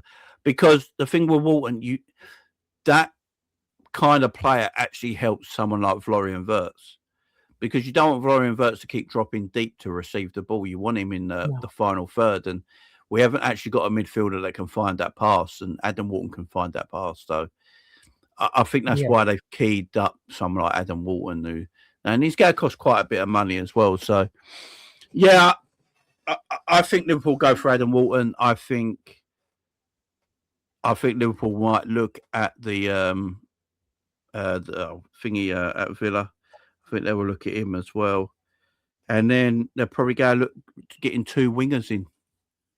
Obviously, been heavily linked with Yan Diamonde. He'd be a good signing. And they've been linked with Barcola. See, I think this last season, I think Liverpool know they need a left winger.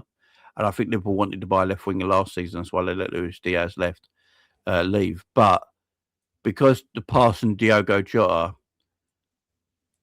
and Darwin Núñez, there was a fallout, and Darwin wanted to leave the football club anyway, and Slot won't go play him.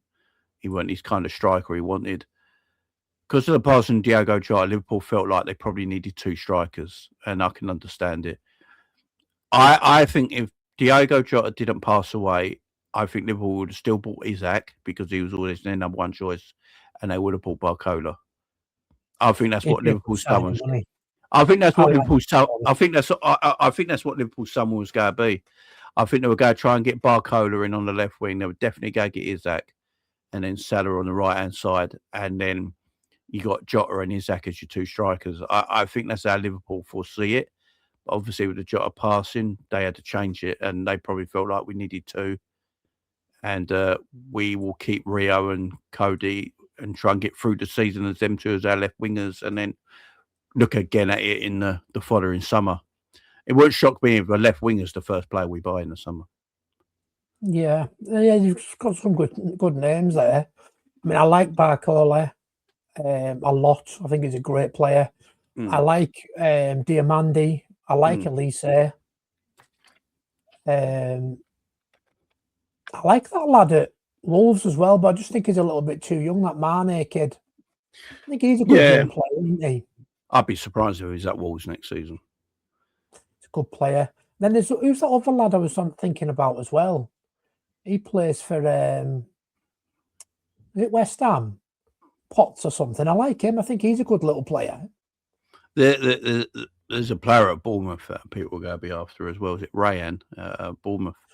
Yeah, they just signed him now, and he got like an 80 million buyout clause or something. Yeah, it reminds me of a bit. You remember when West Ham got Tevez and Mascherano from absolutely nowhere, and then they all went the following year. I think it's that kind of deal. I'd be surprised if he's at Bournemouth. You know, you got Igor Tudor at Brentford. People will be looking at him.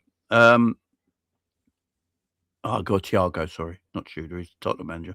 Thiago, but I think people will be looking at him. There's some players about. There is some players about. Liverpool need pace, though, desperately.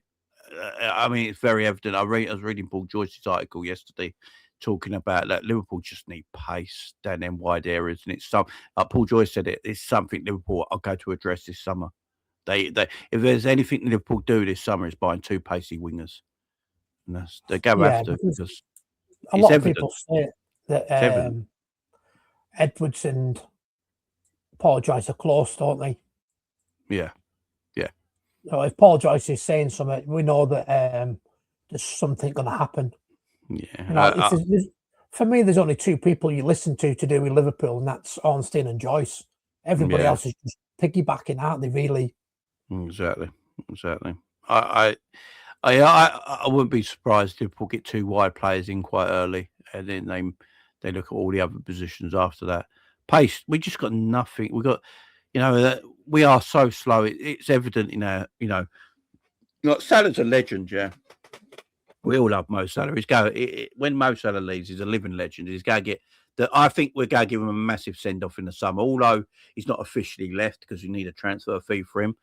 I think one will come in from Saudi Arabia and he'll probably leave, but he deserves a day, don't he, Salah, to say goodbye to everyone? Because he's a legend. What he's done for this football club is legendary status, and he's not having his best season. And I think we're all in agreement. We don't want Mo Salah to start becoming the villain where we're all hating on him.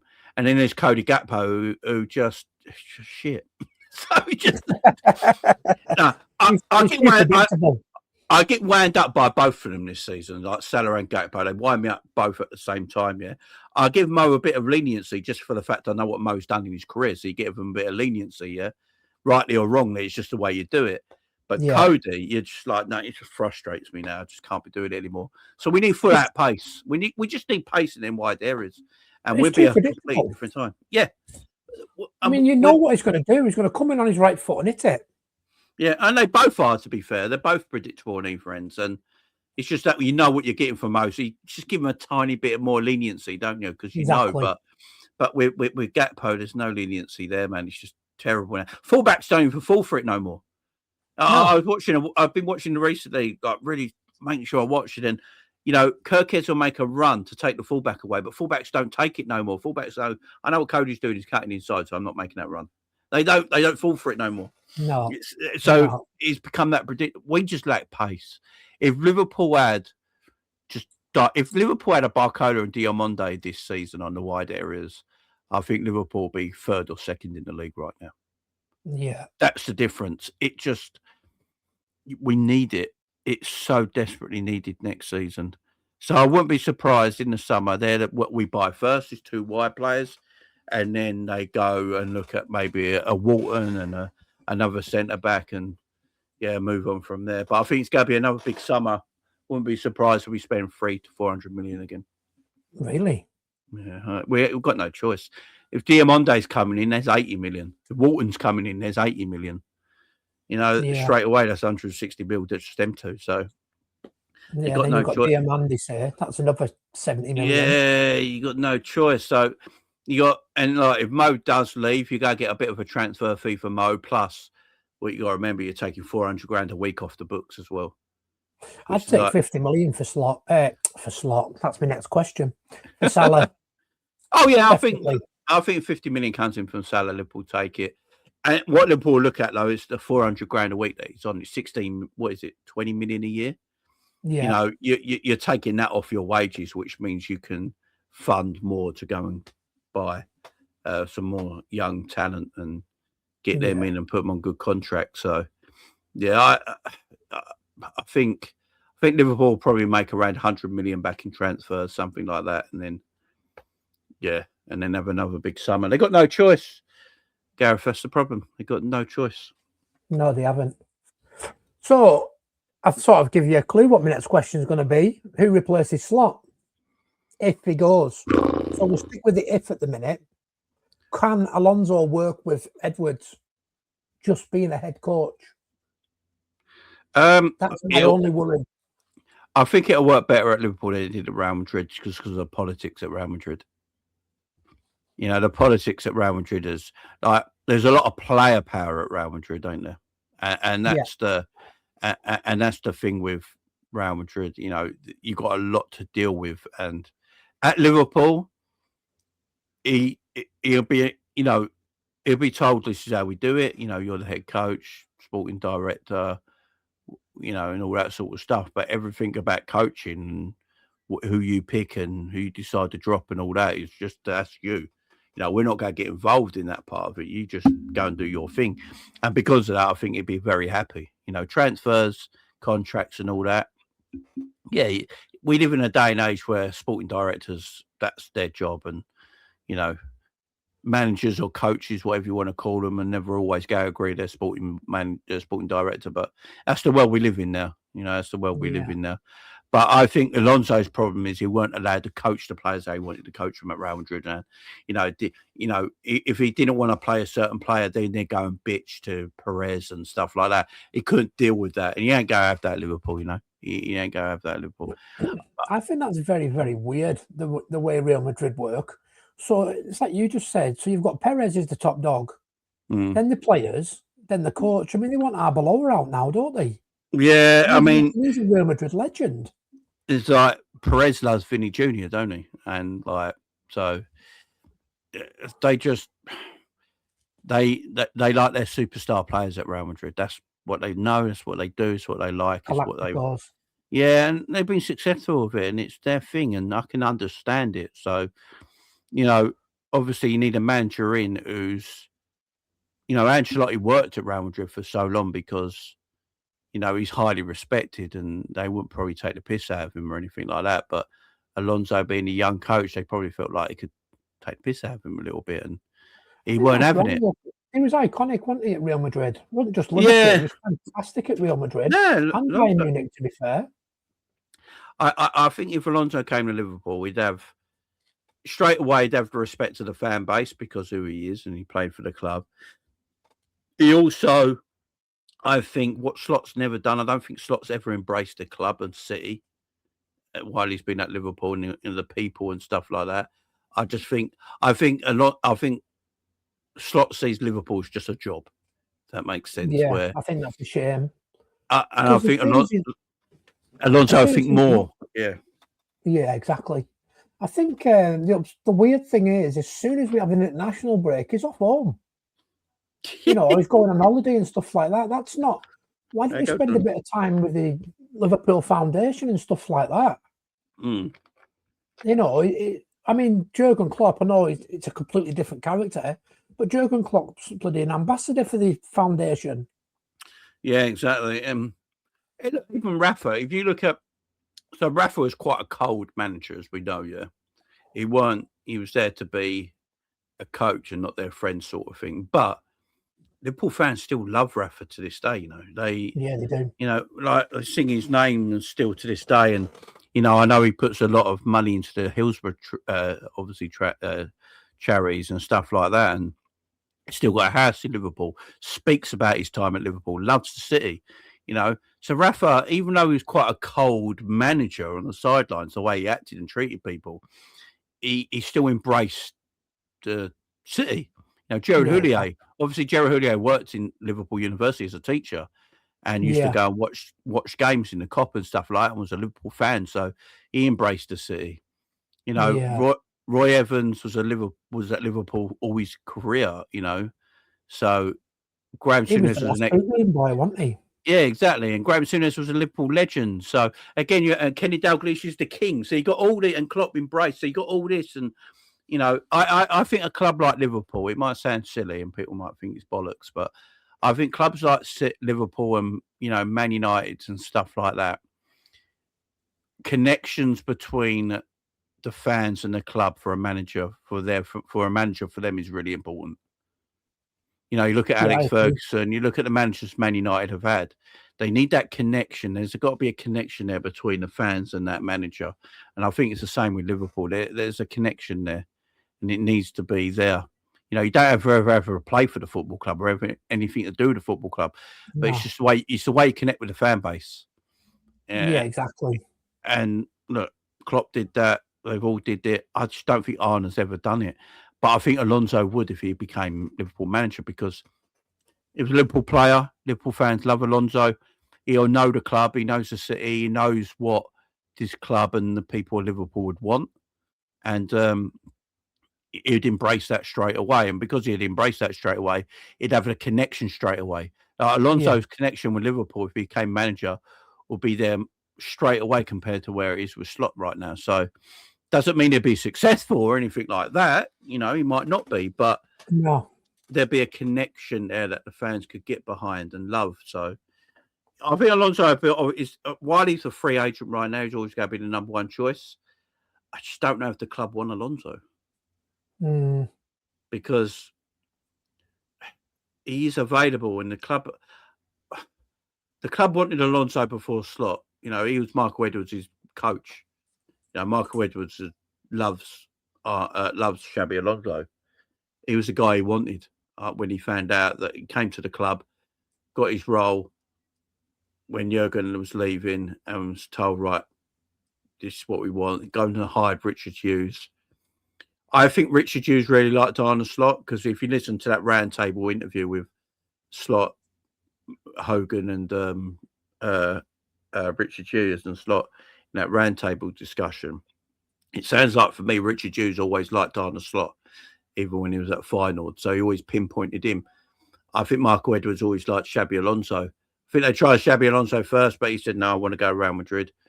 I want to go there first. Liverpool don't always go back in for people that reject them. No. And the only thing I can think of with Alonso, if they do go for Alonso in the summer, the only thing they might feel like is now Real Madrid don't go to take him because he's already been there. So they might feel like the only team that could probably really take him from us now is Bayern Munich. But, what about Man City? Man City maybe, but if he becomes Liverpool manager, I think Alonso stays Liverpool. If he's successful, I think Alonso becomes Liverpool manager for a long time. Yeah, I think he'd be at the job for a long time.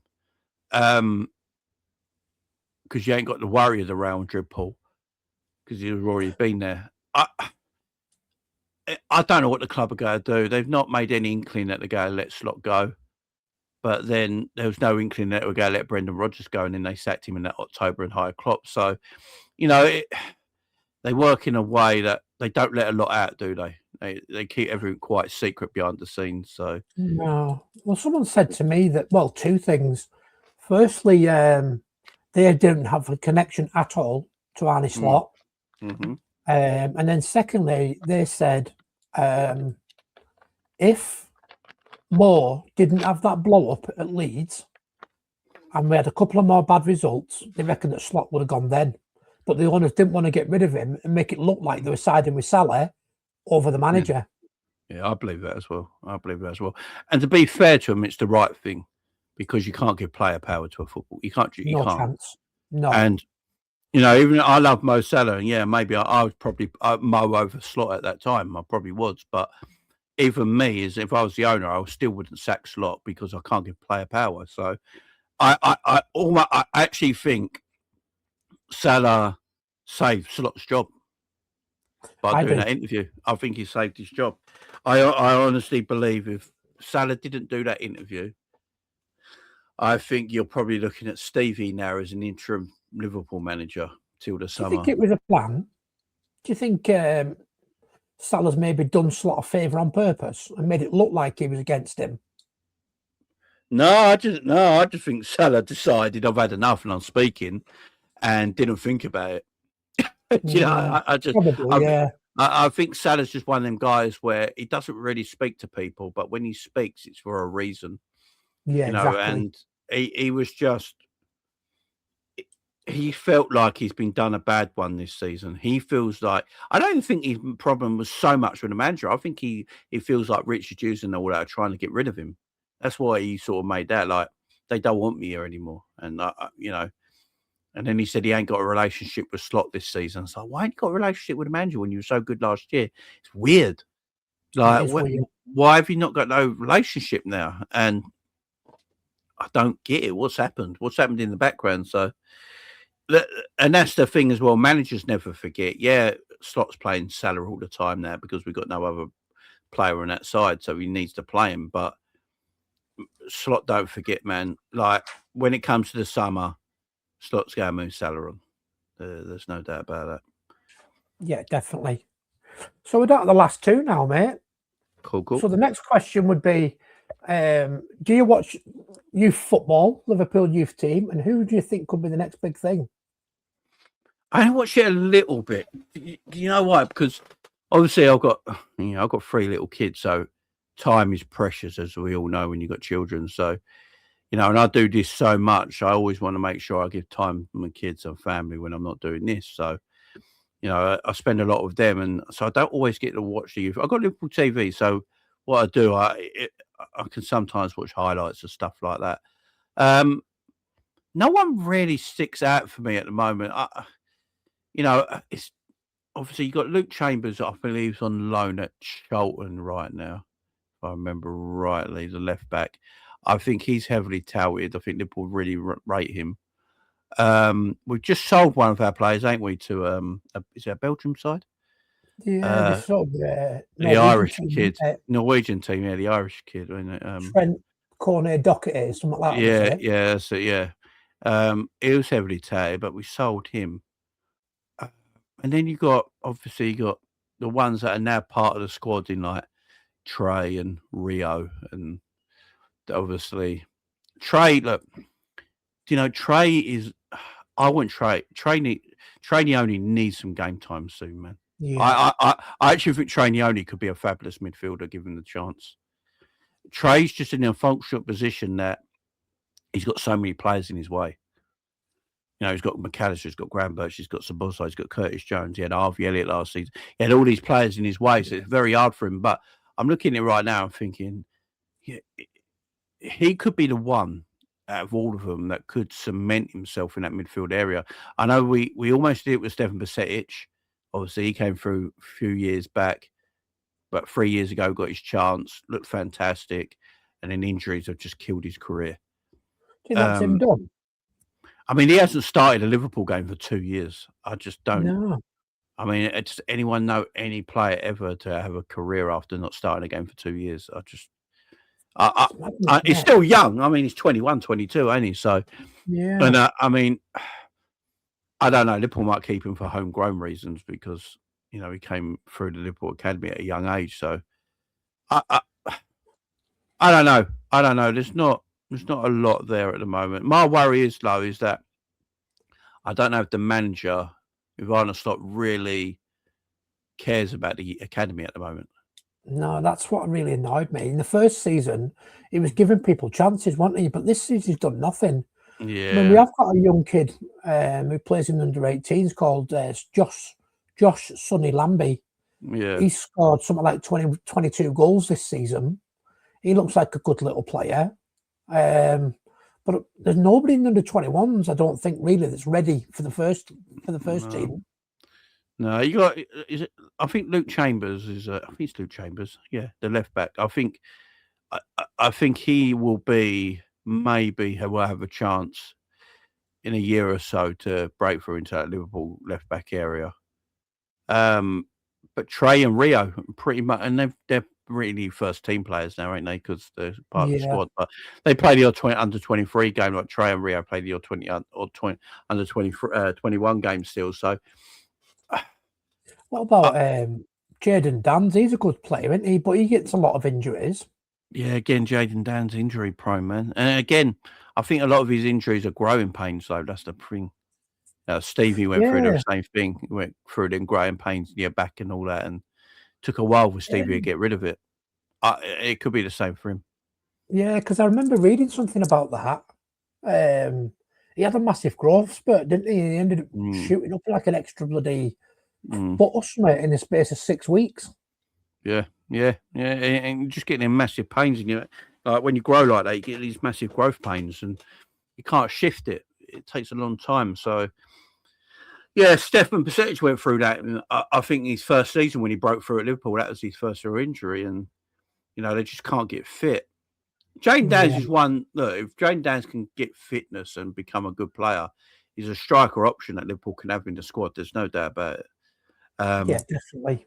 Rio, I think Rio's going to be a superstar eventually when he eventually gets his time. And then Trey Trainee is the one I'd look at. I mean, he's 18 now, 19. I think if Liverpool believe in him, he could be a very good midfielder. Very good. So yeah, they're the Chambers, Rio, Trey, and Jayden Danns are probably the four at the moment that might have some chance of playing for Liverpool in the next few years. But if you're asking me right now, Rio could be the absolute superstar. So yeah, there's another kid as well, isn't there? But there's massive rumours about him leaving. Is that he's going Man City. Yeah, it's a Man City, isn't it? Player he is. Have you seen him? Any highlights of him? Yeah, but Man City want him, and he might go to Man City because Man City do bring youth players through into the first team. Even under Pep, so he might feel like he might be looking at people like Rico Lewis and stuff like that who are now first team players at City, and he might look at him and think, I've got more of a chance if I go to City to get through. So I hope we don't lose him because he's a super talent, but at this moment in time, I wouldn't be shocked if he's a City player next year. Yeah. So, mate, it's the last question now. So, can you tell us your YouTube journey? So, how you started, what you think of YouTube? Would you recommend people to get into YouTube? The good, the bad, the ugly? The floor is yours, mate. So I am not a lot of people know my life story of me. So I'm a disabled guy because I got transfer myelitis, and when I was 14, I was actually got my virus that left me paralysed. And so to this day, I still have a lot of problems. I've got really bad hips, knees, ankles. I've got muscle wastage in my legs. I can't really walk that much and things like that. And then I've got a daughter, my daughter Penny, that everyone knows about.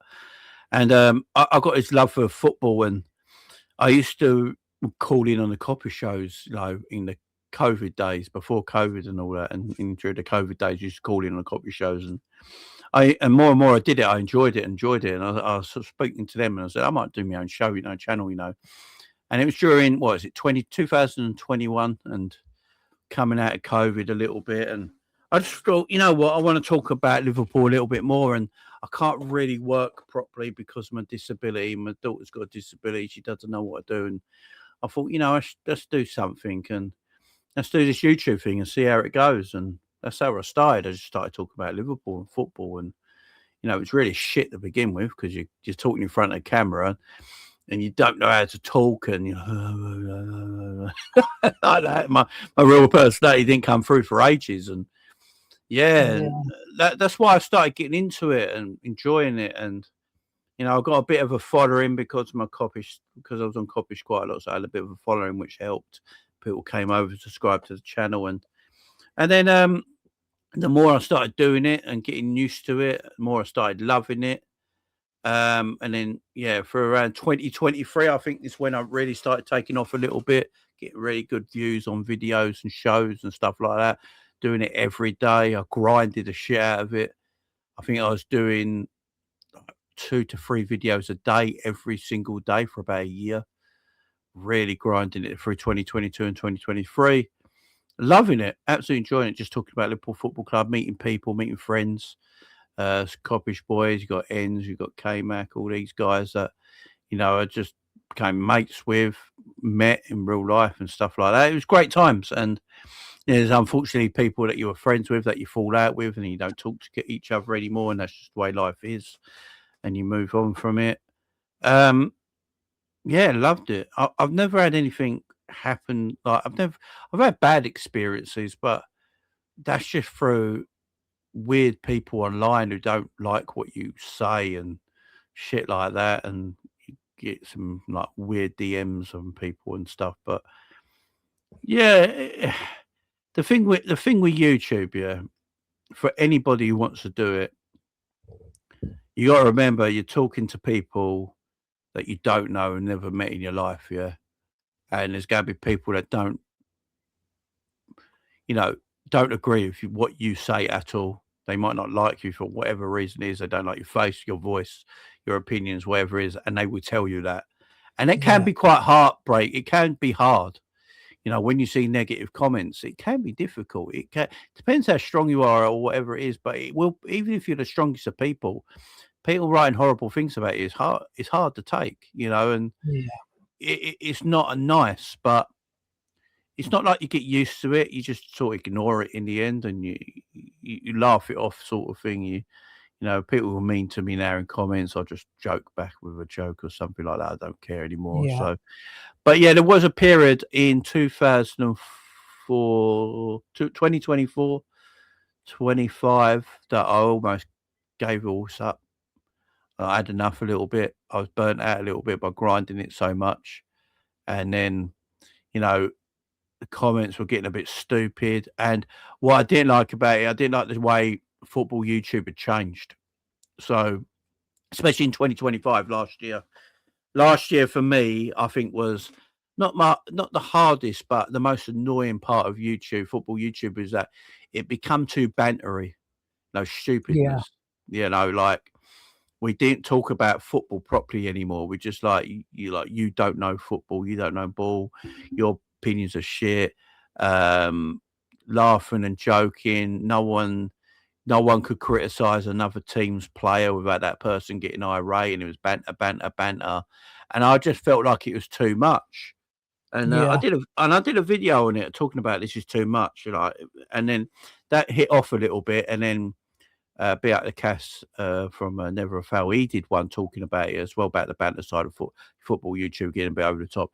Then Terry from Football Terrace did one as well, and everyone, it sort of became this thing last year when everyone started talking about it and just having their say on it, and everyone sort of in agreement that it was like it's getting a bit too much, it was getting a bit too silly, and everyone just saying things for that YouTube thing, and then and now I've just sort of I understand it is the way it is. It's what people want to watch. At the end of the day, if you're people want to watch drama unfold in front of their eyes, it's what people like, and that's what people are going for. And I'll never purposely change the way I am just to get eyes on my product. So when I realised this last year, and this was late last year, I come to this realisation. You know what? I'm not going to change the way I am. If my channel don't grow anymore, it don't grow anymore. But I'm just going to enjoy myself now, talk about Liverpool. That's why I've rebranded my channel and changed everything up, and thought, you know what, just talk about Liverpool. I'm going to talk about the bad stuff I don't like. If people don't agree with me, that's cool. People unsubscribe from me, that's cool. But I'm just going to talk the way I feel, talk about the good stuff, the bad stuff. And if people want to follow me, they follow me. If people don't, they don't. I'm not going to chase numbers. I'm not going to chase subscribers or anything like that anymore. I'm just going to enjoy it and let myself flow. And if people want to watch the other channels where there's banter, and go for it, man. Enjoy it and do what you want. But yeah, it can be difficult, especially for new people that are joining this now, especially the way YouTube is. The algorithm in YouTube right now is very difficult to get a new channel to get yourself going. It's just very, very difficult to get videos out there that catch the algorithm, that get it moving, that get eyes on your product. You could do an excellent show, like a really good show, like a 5 out of 5 show. You got a 5 out of 5 thumbnail, really clickable, catchable title, and you finish that show and no one's watched it, and you're like, how? How is that? And you get downbeat about it because you're like, that show was excellent. We had great football debate, football discussion. There were some jokes there. We were funny. We were laughing. There was humour. There was silliness. There was a bit of everything. The thumbnail looks great. The title was great. No one's watched it. And when you do that, it can be down. It can be like, what have I got to do then? Like, this is ridiculous. And it's just that grind. And you keep doing it and doing it and doing it. And eventually, all of a sudden, that video no one watched 4 months ago has all of a sudden got loads of views and people are starting to watch it. And then you start to pick up. So it's a grind. I'm saying it for anyone. It is a grind. But what I will say to anyone doing YouTube now as a new person, don't worry about trying to get views. Don't let it spoil your fun of doing it. Do it for fun. I'm going to do it because there are things I want to talk about, and the people I do have in my chat I'm friends with, and I like talking to them, and I'm just going to do it for fun. And if you do it that way, you'll relax more. You won't worry about anything. Don't chase subscribers. Don't chase viewers. Don't chase likes. Don't chase all that. Just be natural and enjoy it. And I think if you do that, look, if you're doing a video and you're having a good video and there's only 10 people watching and that's all you have, as long as you've enjoyed it, it doesn't matter. It really don't matter. Yeah. Too many people. Good advice. Yeah, I think too many people today on social media look for everything clickable. Like, I have fun with my thumbnails now. I just put any thumbnail I want up now. I did my Visor Copper show yesterday, and I did a thumbnail of Arne Slot looking like Sloth from Goonies. It's a bit of fun, Yeah, that was brilliant. I've seen that. I don't care. I'm not doing it because I want all the slot outers to go and watch my video or anything like that. I'm doing it because I don't give a shit anymore. I'm just having fun with things. I'm having fun with my thumbnails. I'm having fun with my titles. And if people come and watch, they come and watch. I'm just growing a community. That's all I'm growing. Grow a community. It don't matter how big your community is. Your community could be 20,000 people. It could be 20 people. As long as that community love what you do, respect what you do, and enjoy what you do, then you've got people there you've got a community there of people that are listening and watching you. You can have a community of 30 people. I've never had 30 friends in my life, but there's 30 people listening to me. No matter when I go live, there's 30 people listening every time I press the live button. So you've got a community of people there that want to listen and have fun with you. And as you go about it, too many people now wonder, how can I get the clicks? How can I get the likes? How can I get the views? What can I do? How can I change things up? And the problem is when you go down that road, you start to become someone that's not you. Yeah. And people can tell you're being fake and not being the real. That's not really you. That's not really how you think. Just because you want to get them views and them likes and people watching you, people can work it out. So I'll say if anyone's doing YouTube and they want to do this thing, or they want to do Twitch and they do live gaming or whatever you want to do, just be yourself and relax. And ignore the haters, because you will get hate. I tell everyone right now, you will get hate. There will get people that for whatever reason just don't like you, don't like what you're saying, don't agree with you. It will happen, right? Laugh it off, ignore them, try not to take it too much to heart. It will hurt, but try not to take it too much to heart and laugh it off and enjoy the community that you got. So if you've got 5 people or 10 people watching you and they're always there, as soon as you press the live button, they are always there. That's your community. That's your fans, because they're there every single time you press the live button, and enjoy that. Have fun with them. Exactly. I think that's a great shout, mate. YouTube are trying to help though a little bit now, aren't they? Because they've got the 24-hour thing. If people can't comment unless they've been subscribed for 24 hours, and I've also got the hide button as well, which I think is great. Yeah. So rather than just blocking people, you just let them think that they're still there. Nobody can see them. You can't see them. Your community can't see them. Nobody. I think they're two fantastic additions by YouTube. I've got to take my hat off and give them a big shout out for that, because I think it's great. Yeah, because look, they can't physically stop someone making a Google account and just then it's hard. You can't stop people, like, but what you can do, you can say whatever content you do, you can mute certain words as well, so then words never appear on your screen and things like that. You can do things that can, you can put subscriber only mode on, where if they go a comment, they'll have to subscribe first. So that means, unless you're a real arsehole, do you know what I mean? You go subscribe just to say a word, then get kicked out. It's the most pointless thing, ain't it? So, yeah, at least people will go subscribe to you, will go, not always go agree with you, but they're not going to hate you at the same time. I have that as well. Like on my channel,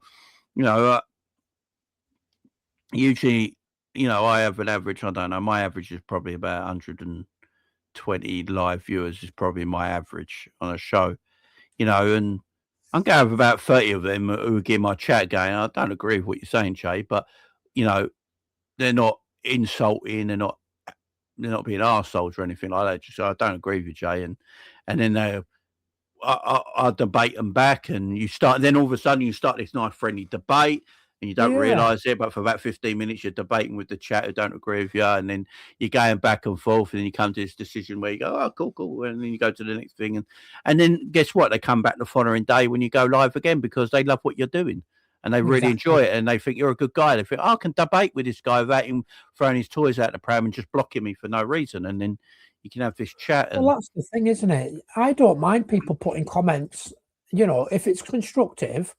Yeah, I don't mind it. But when it's starting to get nasty and talking about your family and things like that, then they got to go. Yeah, that's too far. But if people just say, oh, no, I don't agree with you, Gareth, I think you're wrong about this and that, I don't mind that. No, because it's life, isn't it? Yeah, it's a bit of fun. But it's when they start getting personal. That's when they're gone for me.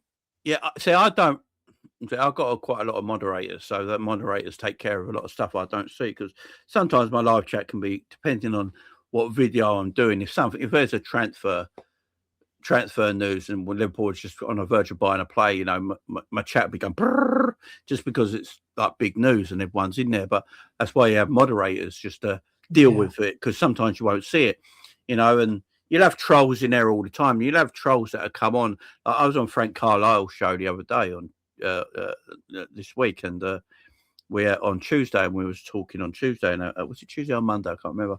And we're having a good debate, and then a troll came into his live chat and just started spelling a racial slur in his live chat, and just had to block him. He blocked him and put subscriber mode on. The geezer came back, subscribed, and started writing again, and I blocked him again. You always get dickheads like that. That's going to happen. Yeah. I did a calling show once. I don't do a lot of calling shows. I did one the other day, but I don't do a lot, because I had a calling show once, and I had people all waiting at the bottom, and I'm bringing in one at a time, and I brought this guy in and said, "Are you ready?" And they gave me the thumbs up saying they're ready. As soon as I put him on screen, he got his cock out. Wow. You get, this is YouTube, man. This is the life of I think it happened on Coppish as well. That geezer almost did it on Coppish as well, but Drifted quickly pressed the get rid of button. So it's just you get, unfortunately, you're gonna get trolls. This is what it is, ain't it? It's a faceless account behind a keyboard that can do and say whatever they want, never get picked up, never get found. So that's always going to be the case. But yeah, look, I think the best way of dealing with that as a live streamer is just, if you've got a good community and there's people you trust in your community, make them moderators, they will moderate your chat. Yeah. And then if they see anything, they can get rid of it for you, and then they alert you and tell you, oh, so and so's gone. Or you can get like you can. I got stream. I got stream elements. Yeah, I got stream elements, which is like an OBS thing, which you have alert bots on there that can alert you when things are going on, and they can delete messages before anyone sees them and stuff like that. So Yeah. you can have all that, and you can get things where you get spam that comes up, and you can get like a bot that gets rid of all the spam in your live chat and things like that. So then you're having a nice live YouTube live experience, and yeah. But unfortunately, look, the world we live in, everything's online, so you gotta get people. You just are, you just are. But eventually, you weed them out, you get rid, and you have a great community, and that's what I have on my channel. I've got a tremendous community of people that come on every time I press the like button, same faces every time. And that's what I like, you know. I love that. I love that, you know, there's 100 people in my live that are there every single time I press the like button. They're coming over.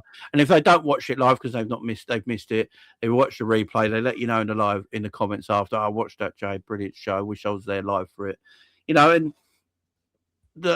that's what you want. That's who you want. You know, again, I just think too many people everyone chases fame today, don't they? Yeah, and definitely. And to want to be this sort of star and have this kind of viewers and do this and do that, and that's just not for me, and never will be. I just want a community No. of people that I can talk with and have a good chat with and banter with, and yeah. So yeah, that's my advice to anyone doing YouTube. You know, if you've got 10 people watching you and that's your community, every time you press the like button, don't worry about your growth, because you got your community there. You got 10 people who love what you say every time you go live, and Yeah. think of it like that, and you'll enjoy it more. You'll enjoy it more because you'll wake up the next day and go, can't wait to do another live today, you know, because you know Yeah. you've got a guaranteed amount of people that are going to come in and listen and watch you and enjoy what you say. So, and you'll enjoy it more like that. If you're trying to chase the magic dragon, that's when you're going to start getting depressed about shit. Yeah. You know, I might have to pick your brains another time about setting up a proper live, because I don't really know how I just go onto YouTube and hit live, me. I don't really know how to do a lot of it, to be honest. But yeah, I might have to pick your brains one of the days. Yeah, why not? Always it. But yeah, mate, that's it from me. I mean, is there anything you want to talk about? Any shout outs or anything like that? No, it's just a great show. It's a great idea you got here, Gareth. Picking YouTubers, picking their brains and going through their journeys and stuff like that. It's a great thing. Not a lot of people do this kind of content. It's content that people enjoy. So hopefully this kicks off for you and you get more people. And you should try the Coppish boys as well. Try and get them on. Get Cal on. I think Cal would do it. Yeah. You got there's K-Mac about. I think he would do it. Tom Little. Try and get a lot of these guys and get in contact with them and ask them. Yeah. Yeah, it's a good thing you got here going. So I think it's different though, isn't it, Jamie? I think it's massively different. I think I don't know if there's many people that actually talk to Liverpool fans about their Liverpool story. No. People like listening to this sort of stuff as well. So yeah. This is a marquee thing that you've got on your channel that is no one else has got. It's like, I don't do this sort of thing, and I wouldn't do this sort of thing. You know, this is something different that you got. Like people go, oh, Gareth does that sort of stuff. Well, let's go and click on Gareth's channel and see who is interviewing today. And you've got a thing there that people can come to and enjoy. So you've hit something. See, initially, I'm only going to do it weekly. Yeah, once a week's fine, man. I would like to do it more often. It's just getting more people on board, really. I mean, it's quite simple. All they've got to do is email me, and it's dead simple. Copyright to Anfield@gmail.com. You know, it's not difficult. Or leave a comment under this video. You know, it's real simple. I'm willing to talk to anybody. It doesn't have to be on camera. You know, I've got a podcast this will be going on to as well, which is just Tell Me Your LFC Story on Spreaker.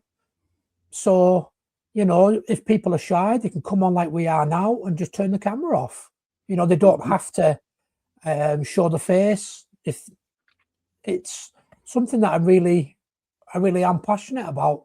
and I think it will be successful. But I just need people to jump on with me, really. Yeah, definitely, man. You got something going here, man. Keep it up, man.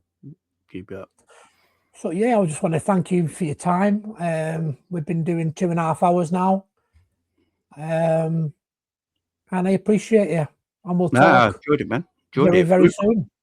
2.5 hours flew past, man. So that tells you everything you need to know there, man. Flew past. I really enjoyed it, and I just want to thank you for your time. I appreciate it, man. Appreciate it. Well, yeah, I'll see you all soon. Don't forget to subscribe, like, and comment. And if you want to be on the show, please leave a comment in the video, under the video. That's it for now. Take it easy.